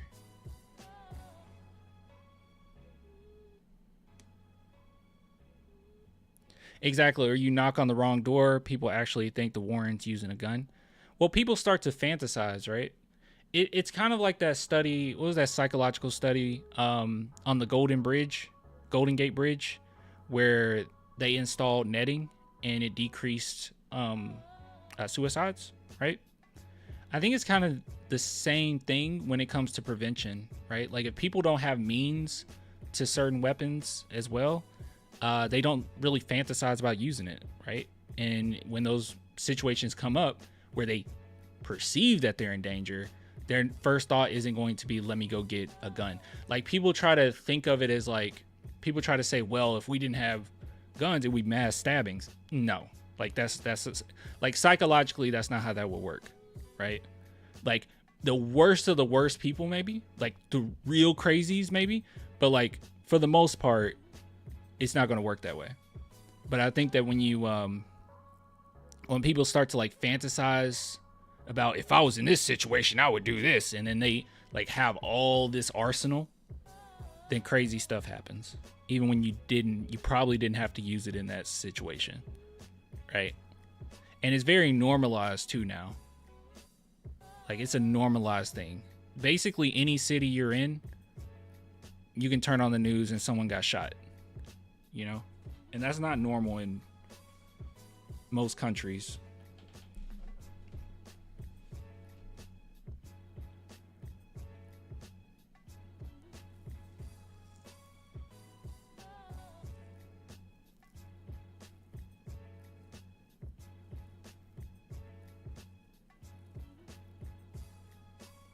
I guarantee every gun owner has had imaginations on when they'd use their gun. Yeah, everyone has. You have a gun, you think about that. I'm pro gun, but might be used with extreme discretion. Stop glorifying violence through music. I don't agree with that. I agree with the pro gun part. Like at this point in this country, there's so many guns. There's no way of like taking all the guns. It's too many of them. Like at that point, it is just unconstitutional, right? I think you need to fix programs where, people have, because a lot of violence stems from poverty. It's just statistically true, and I think that if we worked on that, and people are a little bit more comfortable, that they just wouldn't use guns as often, right? It truly would just be, oh, it's just at the gun range or for fun or whatever. Now, I do think certain guns you just shouldn't have access to. Like some are so ridiculous, so I'm just like, why would the average person need this? Like, it's like some stuff you only use in the military during a war. Like, I don't know why we would need that, you know? And I think it would be cool if you could have those, like you could still be able to shoot them, but only in certain areas. Not like you buy it offhandedly very easily and just take it home. Like, I don't know. I don't really like that much. That's a little weird. It should be some restrictions with that.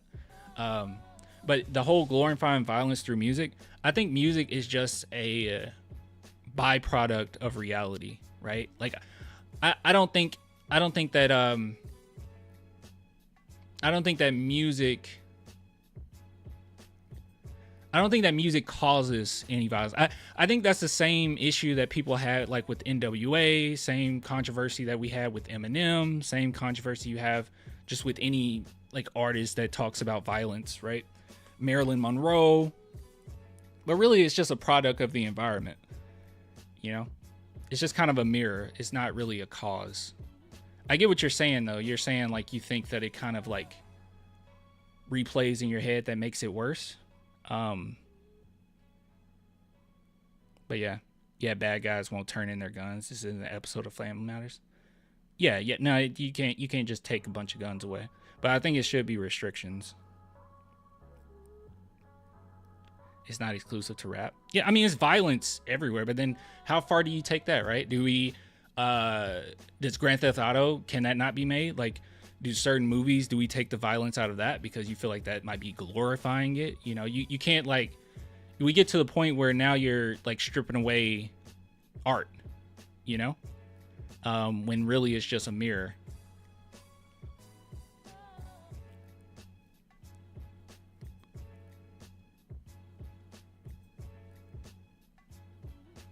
Fully automatic guns are illegal. I don't think that you should have means to a gun that you could kill like multiple people. I don't think that you should be able to go to Las Vegas and just, you know, hang out in your hotel room and just light up a concert.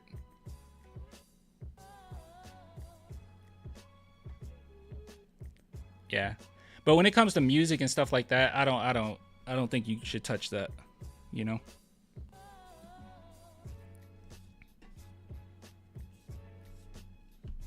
I get what you're saying though. I think through most art is just like a reflection of people's attitudes towards things, you know? It's the same thing when people talk about like pornography, right? They're like, you should ban pornography. It's so bad for this, that, and the third. But it's actually just kind of a reflection of how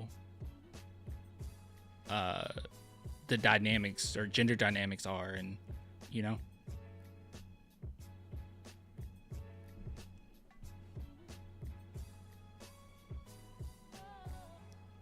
Oh God, you used to be right wing. Oh God, I'm sorry. I'm glad you got out of that. I will say this, I think the right does a really great job. Okay, when I say this, they're horrible at everything, but they do a really great job of bringing people in. Like their narrative is good. It's horrible, but it's good. You know what I mean? It makes sense for people that don't think too hard about it. It makes sense, but it's wrong, right? Like everything that they say, it's like a vibe. Everything's a vibe, and they do a really good job of like paying the right people, and paying the right podcasts and bringing a lot of young men in to the right. Like they just do a really great job of that.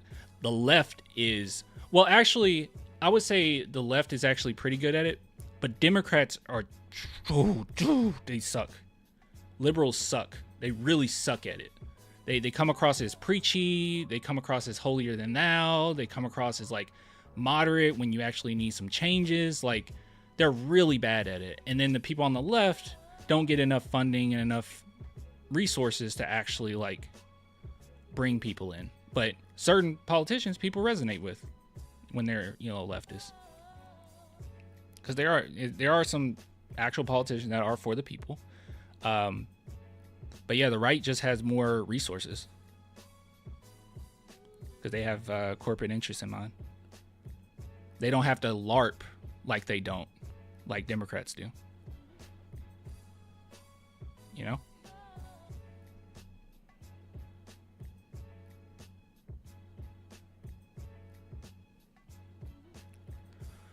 Oh man.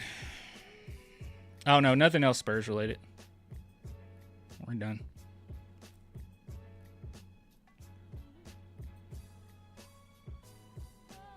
Yeah. But back to the glorifying thing. Yeah, I just don't feel comfortable with that line. Like what's the line there, you know? Like when is it going from speaking on reality to glorifying violence, you know?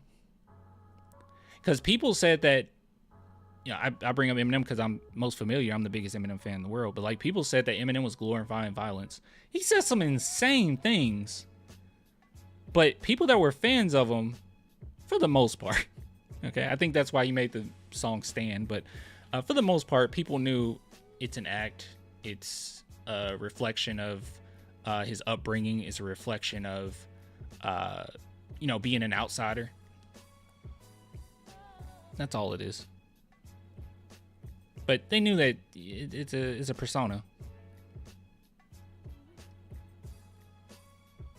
I'm not the biggest fan of like heavy metal or anything like that, but I think everyone has a right to do their thing. I'm down with Juggalos. Same thing, like ICP, Twisted, same thing. I don't think they shouldn't be able to, make their music because it glorifies violence, And Juggalos are, this is going to be weird to say, but it's the truth. Juggalos are actually some of the nicest people that you can come across. There's some pretty kind people.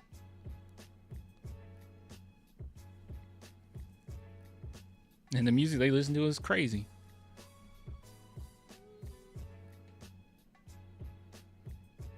Are you talking about Kendrick? Yeah. But Kendrick was just talking about his reality,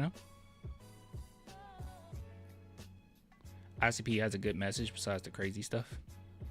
Yeah, they do. Homies is a great song. Homies is a great friend song. I think it's the greatest friend song I ever heard. It might be that and like Vitamin C's, what was that song that she made? Like every high school played it when you left high school. But like Homies was, whew. Who was you with when you got tattooed? And who was you tripping with when you did the mushrooms? Hocus pocus jocus gone. Who is Vitamin C? The Vitamin C. Hold on. Vitamin C. What's the song? The graduation song.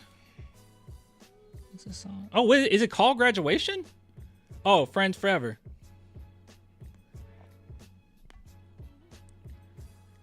As we go on, we remember all the good times we had together. That song?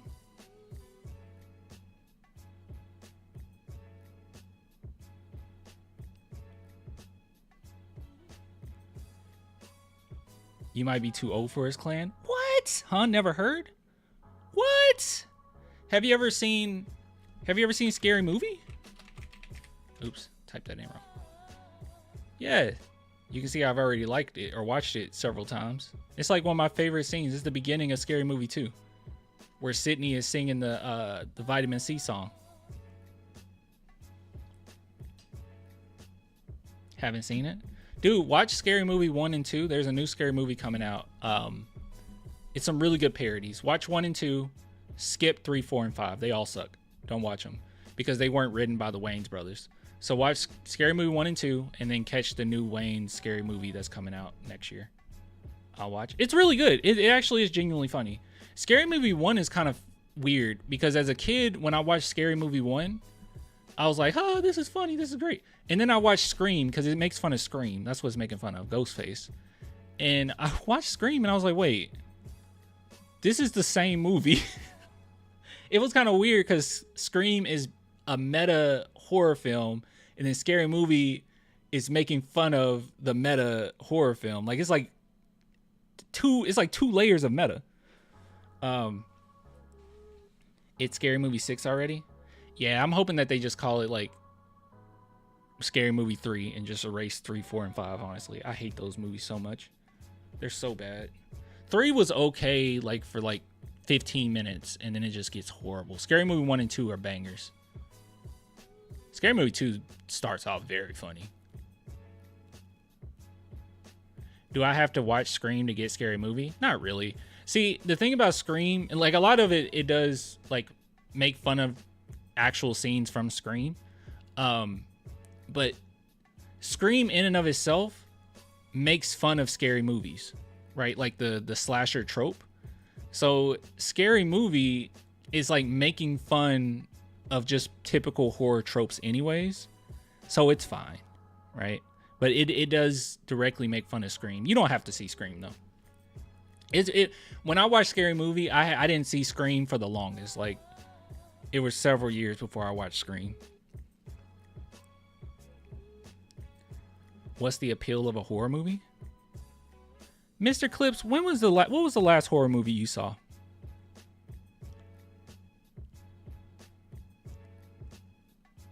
I think that'd be very telling. What was the last horror film you watched? Scary movies are spoofs of horror movies. Yeah, they're parodies of them. Never? You never watched a horror film? Didn't watch one? How old are you?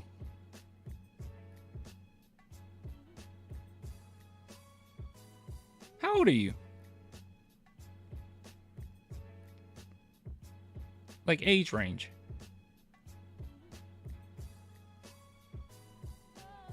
Half your age? You're a teenager?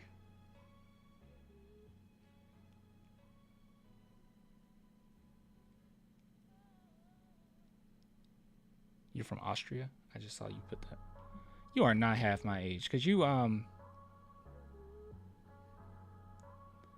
said something earlier that made me feel like you were a little older. Hold on. No. You are not a teenager. Half your age is insane. You are not a kid. Watch Chainsaw Massacre. Don't give him that. It is scary. Chainsaw Massacre is scary. But no. I legit need to know your age. That is so hard to believe that you never seen scary. Even people that hate scary movies. Clan, are you unk? Kinda. I just turned 30. You're 15 for real? But you said I used to be a right winger. You said that.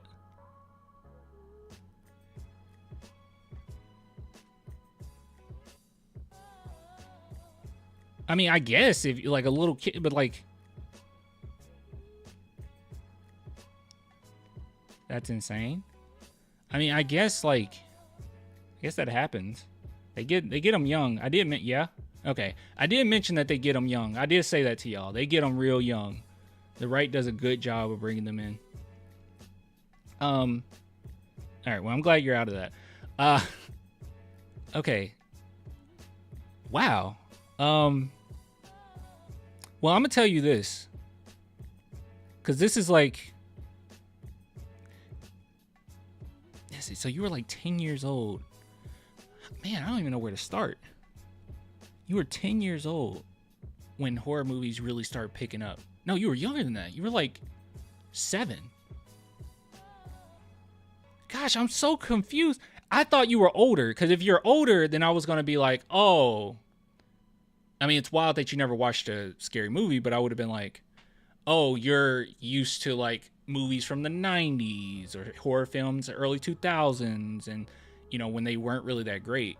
But like, you're literally at the age, like you're experiencing all the best of horror like ever. Watch some movies, man. Big on Trump, then he got in the office. You don't know what you were big on. You don't know what you were big on, okay? I had certain beliefs when I was a teenager and kid, and it all stemmed from your like people around you, parents, like yeah, you don't know. But I'm glad that you're out of that. But you're just a kid. So don't be hard on yourself, okay? Also, you couldn't vote, so that's good. Killer Clown song was cool at the beginning. What? Hold on, I'm about to break some down for you. Hold on, letter.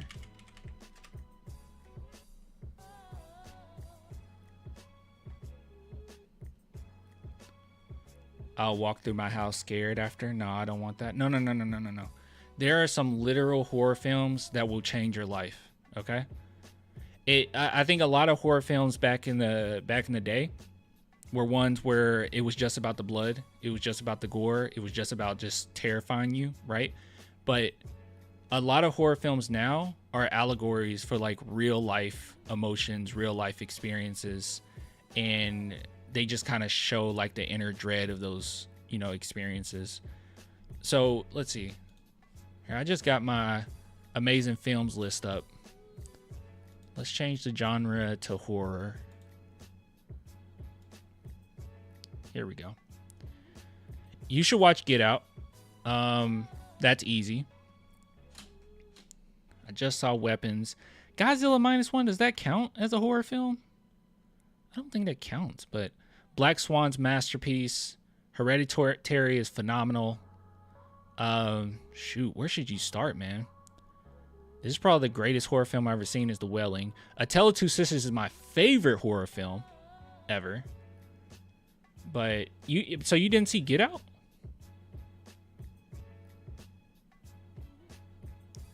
I kind of want to push you just to do Get Out. Just start with Get Out.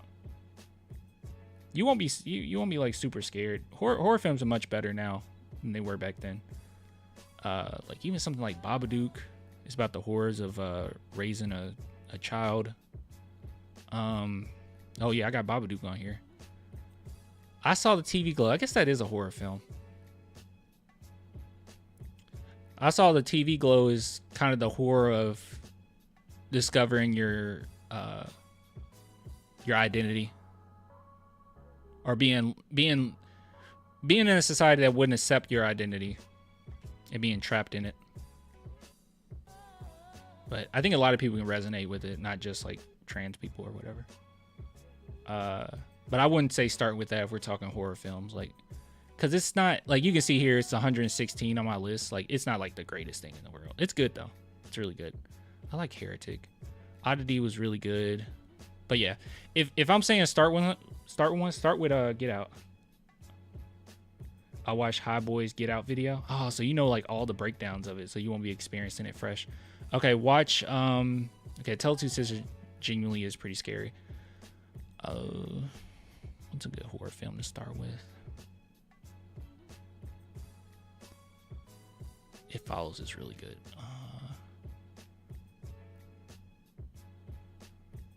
I feel like I should have more on here. I love Saint Maud so much.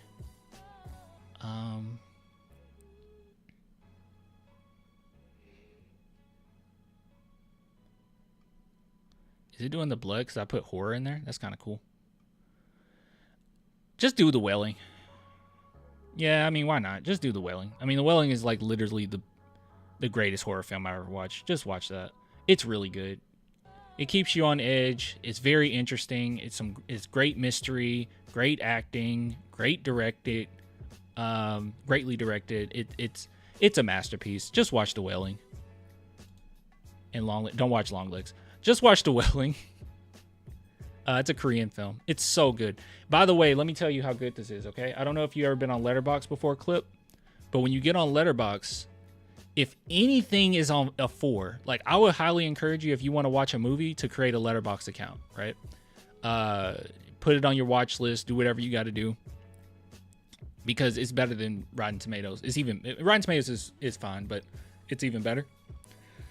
But if you see any movie that's 4 or higher, it's a perfect film. Like, because people are a little bit more harsh on this website because there's a lot of like nerdy cinephiles on here. So the fact that it has a 4 just tells you how good this movie actually is. Yeah, just signed up for Letterboxd. So much to catch up on. Heck yeah. Make sure you follow me, Clan the Film Fan. To access the classic. Nah. Don't worry about the classics. Don't worry about any of that. This is a modern horror film. It's really great. It'll open your eyes a little bit. Horror is, because here's the thing, okay? This is my take on it. Rotten Tomatoes is like what judges every movie. Yeah. Let me tell you something. All right. I'm gonna tell you something. This is really cool. It's kind of sad as well, but I think the reason why we get so many, because we get a lot of great horror films nowadays. The reason why we get a lot of great horror films is because there's been a larger gap in movies as far as what studios are willing to pay for, right? Like you have these Marvel movies, these animated Disney movies that cost like $100 million to make, and they're like, we're gonna make $1 billion, we'll make a quadruple $1 trillion for this, right? So they will put all the money into that. But studios aren't really willing to dish out like mid-budget films anymore because it's too big of a risk, like especially with people having streaming at home, and you know, and you're competing against other movies. Like they just don't want to do it. That's a big reason why we don't have comedies, and hopefully that's starting to come back with the Naked Gun movie and then the Scary Movie coming out next year. But the reason why we don't have a lot of comedies is because a lot of times when these studios, at least this for what I've seen, when they make a comedy, it has to be more likely a mid-budget film, because you got to cast somebody that's familiar or that people know, somebody that you know is you know, in the comedy scene. That's why you got like 50 million Kevin Hart films, and they will be willing to dish out a little bit more money to pay Kevin Hart and everything. But you just don't get those. The reason why this era has so many horror films is because people, some of the most brightest and best artists out there, want to get a movie out, but the only thing that they can make early on, at least, is a horror film, because that's the only thing studios would be willing to pay for. So they'll dish them out like 10 million, right? And then you make a bunch of money because they're going to make their money back in the first weekend. It doesn't matter how bad the horror movie is, but you have like real creatives, real artists, real great directors, upcoming writers, and they end up making these masterpieces. And now we're going into an era where like every other horror film is phenomenal. Every single one of them. So yeah. And a lot of horror films also are just kind of like more like mystery thrillers, right? It's like not really, it's not like your typical horror movie, you know, back in the day, like cheaply made and just there just to give you some jump scares or whatever. Horror films don't need stars. Exactly. And it actually, you're right. And it actually plays in their favor not to have stars, right? It plays in your favor a little bit. It helps you connect with the characters a little bit more, and you feel a little bit more like dread for them. I think it plays in a lot of movies' favors not to have a actual like actor, big time actor. But that doesn't mean that they're bad in quality like it used to be. So yeah, if you watched one, watch The Wailing, masterpiece. I think it was on Netflix. Looks like it's on Hulu now, or just rent it or whatever. It's top notch though.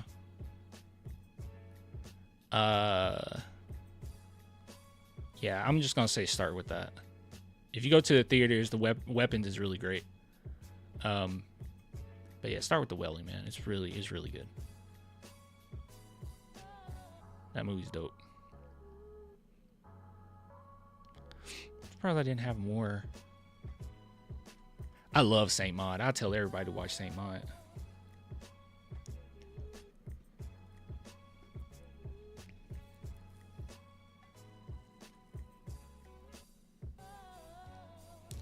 Comedies starting disappearing like at 2012. Pre-2010 comedies were everywhere. Yeah, and this, when I was talking about like how the right is really good with narratives, they did a great job of blaming it on woke, right? Like they're like, it's just certain things you can't say anymore, certain things you can't get away with anymore. Like in reality, like certain movies are funny forever, right? Like people still watch Superbad and absolutely love it. People will watch for the first time, they're like, this movie is awesome. People still love Tropic Thunder, right? Like you can make these movies today. The only problem is studios aren't willing to dish out the money for those. You know, comedies are too much of a coin flip. And then when you have these superhero movies that are kind of comedies as well, they just kind of destroy the genre, and you don't get them that much. But people obviously still want to see comedies, like Naked Gun movie. From my understanding, it has a lot of crude humor. I need to see it. I really want to see it. But yeah.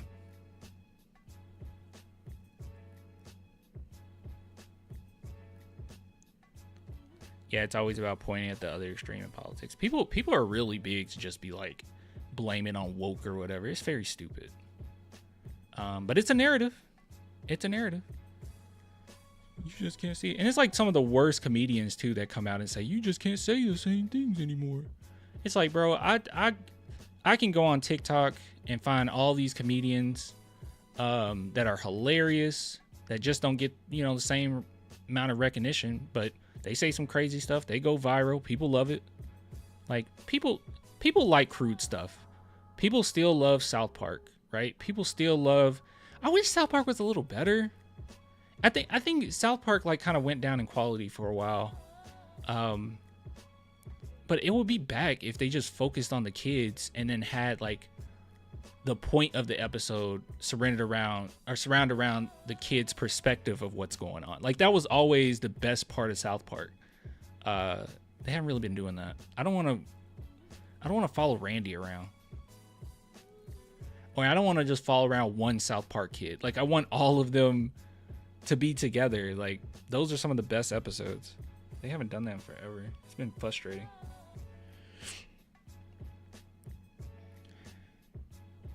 Anyways, Clan, I truly want to say this. The Spurs will be the first team to repeat since the Warriors, and I don't see the Thunder winning again.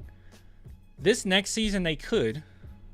But yeah, we'll see. The worst part is they get canceled for bad trans jokes like Dave Chappelle, or a bad sexual assault joke like Matt Rife. Okay.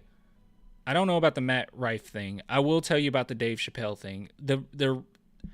The problem with the Dave Chappelle jokes about trans people, it wasn't that it was just a bad joke. Like, it was bad. Like, it wasn't good.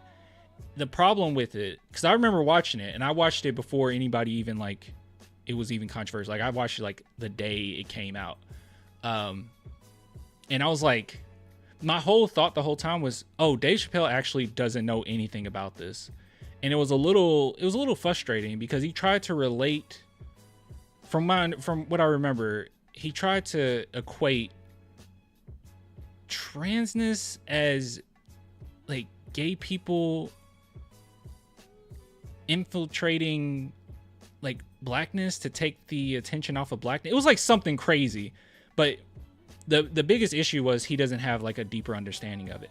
Like, when Dave Chappelle tells like a joke about black people, or white people, or certain like race issues or whatever, he has a really great understanding of it. So the joke, as crude as it is, or as crazy as it is, it comes out as hilarious, yet some truth to it. But when it came to the trans stuff, he literally just didn't know anything. So he was like speaking on it like he knew. And then when people like called out, like, you don't know what you're talking about, then he like quadrupled down on it. And it was like, what are you doing, Dave? There were quite a few jokes in that special though, that were funny. But the issue is, if you talk about something, you need to have a really good understanding of it. And I felt like he didn't have an understanding of it at all. Like, he doesn't understand. He doesn't know what it is. It's like listening to, like, I love Eminem, right? I talk about Eminem all the time. But Death of Slim Shady, he is very confused. Like, when he's talking about things, it's like, I don't even know. You're lost, bro. And it comes across as like old man yells at clouds, right? Like, he doesn't know what he's talking about. And yeah, he just cries about being canceled the whole time. It's like, you're not being canceled. Nobody's trying to cancel. I have no idea about the Matt Rife thing. I don't know. I do agree though. Cancel culture can get a little crazy sometimes. It can get a little crazy sometimes. If you're on the internet, super strongly, you're going to get the extremes on like both sides. And there's some very cringy people on both sides. I mean, I'll be honest with that. No, that's Mr. Clip says trans stuff generally is weird. Some people want to call it assault to use the wrong pronouns, and some want the opposite. It's like this. I think when you're talking about the internet, you're going to get people in all right, I'm just gonna say this. People in real life do not care. Okay, like people in real life, trans people in real life, they don't care. Yeah, like I met enough trans people. If you misgender, they'll just be like, hey, can you use this? Cool, yeah, whatever, and go about your business. Okay, It's not that serious. It's just people online that make it out to like it is, and it's not. But also, it's intent as well. Like some people that purposely do it just to be a jerk, like mispronoun, just like misgender people just to be a jerk about it. Like, and they say, well, it's my right to do that. It's like, okay, it's your right to be a jerk, I guess. But yeah, it's not that serious. Most people, real people don't. It's not how you think it is. I don't want to be the I got trans friends type, but like I meant enough. They don't think like that. They want you to address them how they like to be addressed, but it's not like like you assaulted me. No, that's not real. We're talking the cringiest of cringy of people. So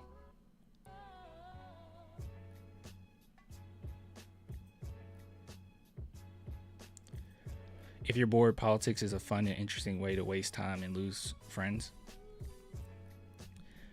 Unfortunately, especially how things are right now, politics are very important, right? And I think a lot of people try to separate politics from like day-to-day life, but honestly, everything is politics. You engage in politics all the time. I mean, you said that you're 15, like what you're going to experience when you go into the real world, everything's connected to politics. There's a lot of policies that get put implemented that's going to affect you, but like politics everywhere. I guess I'll just say this, like, I'm glad that you're out of that, like, I was pulled all the way over here, because that's not a good place to be in. And now I think you're kind of taking more of like a cynical, like both sides are this.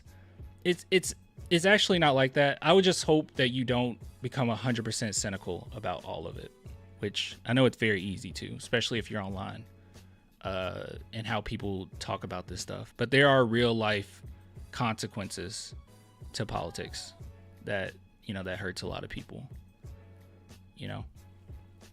So I just hope you don't get too cynical about it. And also don't take like the cringy people on the left as a representation of like how people actually are. Like, yeah. Anyways, Spurs always sign a veteran shooting guard, Derek White. If we can get anything better than Clay, I would respect Pop's pronouns, but make it a law. Screw Britain. I would respect Pop's pronouns, but to make it a law, screw Britain. To make it, who cares, bro? Let people be called how they want to be called. It's not that serious.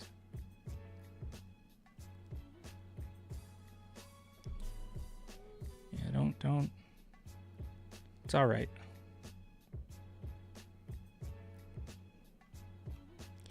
I guarantee. Well, I mean, more than likely, I guarantee you, just like everything else. It's like everything else in this country. In 20 years, nobody's going to care. You won't care. It'll just be a normal thing. Oh, man. Yep. I'm going to hop out because I need to shave, man. It's super late. Super late. But yeah, I don't mind, like, I kind of did want to talk about it a little bit just because, I do think this stuff is important. I'm not a political commentator. I don't think I articulated as well as like a political commentator could. But what I don't want you guys to, especially a young guy like Mr. Clip, I don't want you to get wrapped into the like nothing matters, because a lot of us get like that. And I feel like I was like that, certain parts of high school where I was just like, none of it matters. Both sides suck, da-da-da-da-da. But there's some real life consequences to this stuff, and you're going to see it. You're going to feel it. even if you think that you don't know where it's coming from, So I just don't want you to be too cynical about it. The internet will have you like that, though.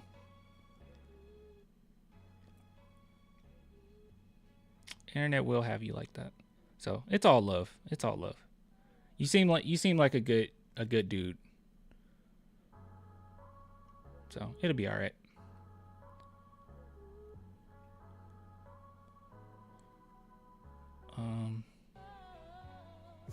As a 20-year-old, I'm already kind of seeing it. Yeah. Like what? Yeah. But you did take a good step, Mr. Clip, in that you're like, hey, this kind of messed up. What's going on, right? Like you kind of see it a little bit. But yeah, don't take the whole like both sides. Like at the end of the day, pronouns and stuff that matters to people, and that's important to people. But in the bigger scheme of things, don't allow that to be a distraction or that to be the main criticism you have of the left. That's a non-burger. That's a nothing burger. Okay, there's way worse things that are being implemented right now that's hurting a lot of people. So that's a nothing burger. Like don't you didn't say this, but don't let like sports be one of your main issues here. You know what I mean? When are you gonna be on again? I will be on. What's today? It'll be Monday. I'll be on Tuesday night. Yeah, we should go live Tuesday night. So I'll be on Tuesday night. You should respect people's pronouns, but not a law. I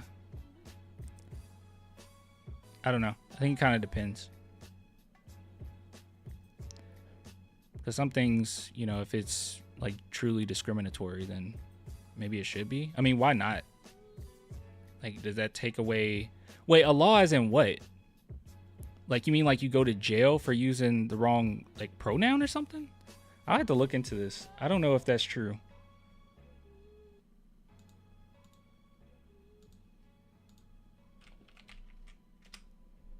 Yeah, no, you can't have that. You can't have that as a law.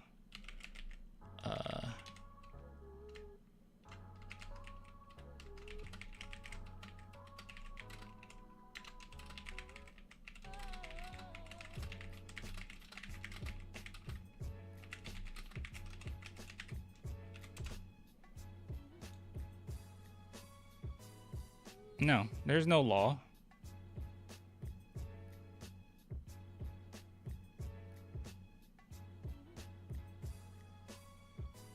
Yeah. No, there's no law. It's not a criminal offense to use the wrong pronouns. In workplaces, schools, or services, repeatedly refusing to use someone's pronouns could potentially lead to a discriminatory action or even civil claims under equality law, depending on context. Yeah. That's... What are we talking about?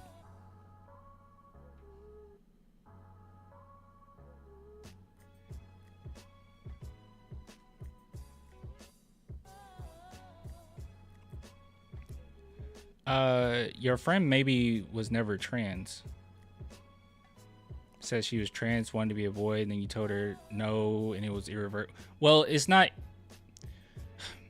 irreversible if you get on hormone blockers. Once you get off of it, you have your puberty and everything. But yeah, but if you're saying she's still a girl, she probably was just never trans. Maybe she was just like confused on her identity or whatever. It's a law in Britain? No, it's not. I just looked it up. No, in the UK, there is no law that forces people to use someone's preferred pronouns. That's just wrong.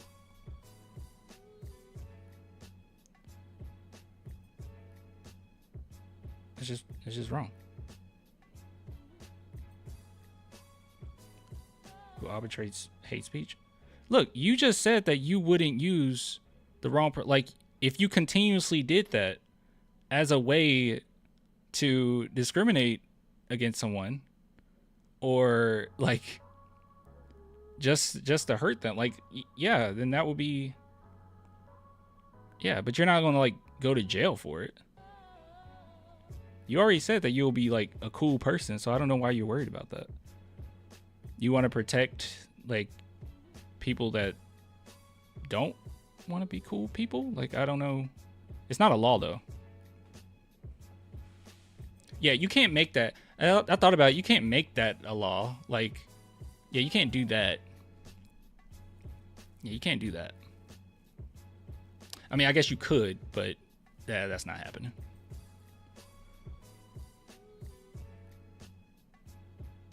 You do have a right to be an awful person if you want.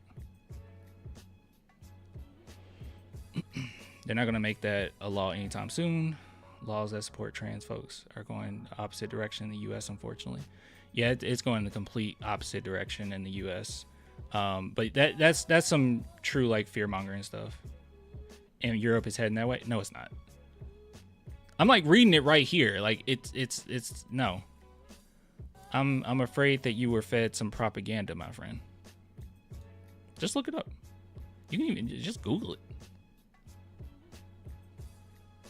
That's anti-free speech. Of course it is. You shouldn't go to jail for being a bad person. But you're not. But, like, should you get like some disciplinary action for being? Yeah. Sure. If somebody, look at it this way. I mean, you're obviously, not trans, but think of it this way. Like, if somebody called you out of your name, and you might say, oh, it's not the equivalent. It is the equivalent. It's your identity. If somebody called you out of your name based on your identity, then continuously, then you will probably go to HR about it, right?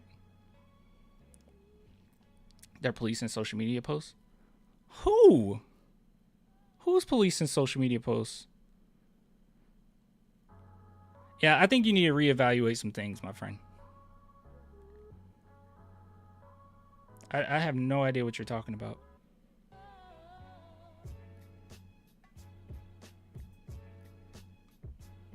Twitter has gone, like, completely rampant as far as, like, the amount of Nazis that they just allow to say whatever.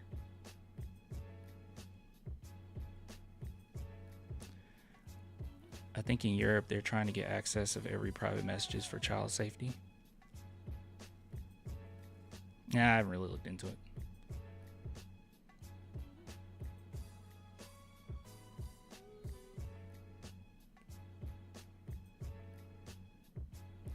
The UK has police patrolling social media.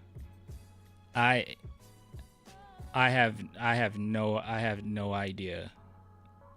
I have no idea what you're talking about. What I do know, I think this is all like smoke and mirrors.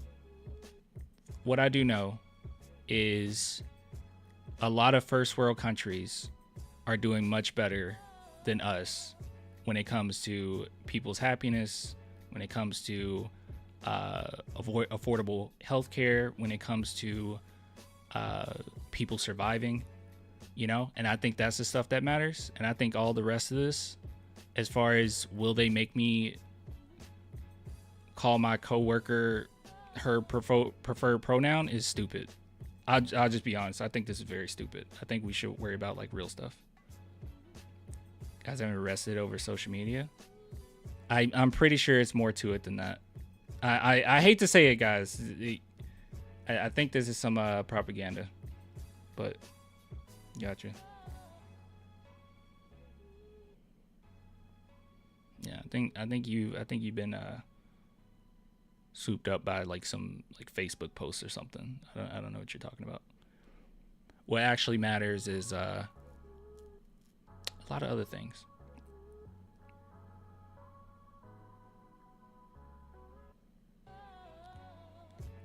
I don't think people should be a-holes, but it's a right. And everyone has the right to be a a-hole.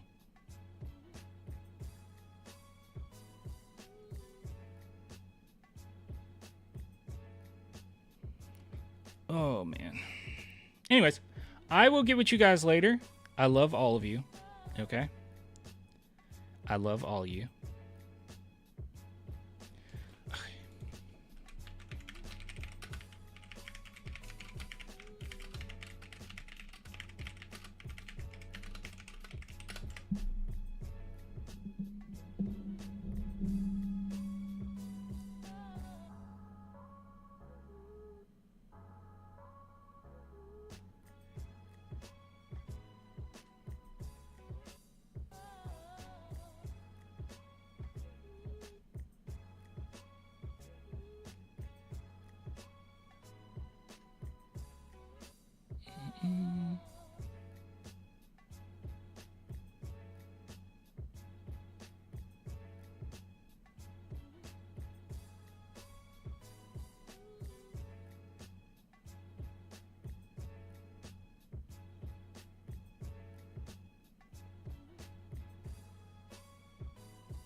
I don't know how much sympathy I have for some of these, y'all.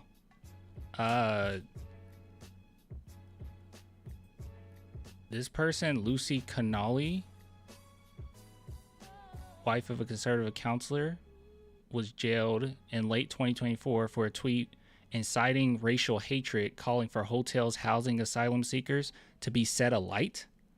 This is who you guys want to protect. Like, yeah, you should go to jail for that. Are you kidding me? Yeah, are you serious? Yeah, this is. Yeah, you can't incite, especially the wife of a counselor. Like, what are you doing? Yeah, you can't do that. You can't incite violence like that. Someone else arranging a pride flag to resemble a swastika, but it was released without further action. No, all this incites violence. I mean, we just had somebody in San Antonio go to jail for tweeting out that they should kill the mayor. Yeah, you can't do that. Yeah. Anyways, I'll give it to you guys later. Tuesday. Bye, y'all. By the way, whenever this gets uploaded and people watch it, they're going to hate it. Happens, though. Gonna always be honest. Love you guys. I still love you. Mr. Clip, I love you. You're very young. Things will change. You'll think differently, apparently, in due time. Adrian, I do love you. I just think some of the stuff you're worried about is a nothing burger. I think it's a big nothing burger. Okay, there's actually like things going on right now with us. So, but I do love you, and I think we do agree on the Spurs all the time. We'll have more conversations at a later date. Peace, brother. Yeah, man. All love. I do love y'all. Me too, brother. Yeah. I do love y'all. All right. Soon we'll all be leftists, I guess. Don't be a liberal though. Please don't be a liberal. Or a moderate. Don't be those. Got a link at a Spurs game. I will be going to San Antonio before I leave in a year, so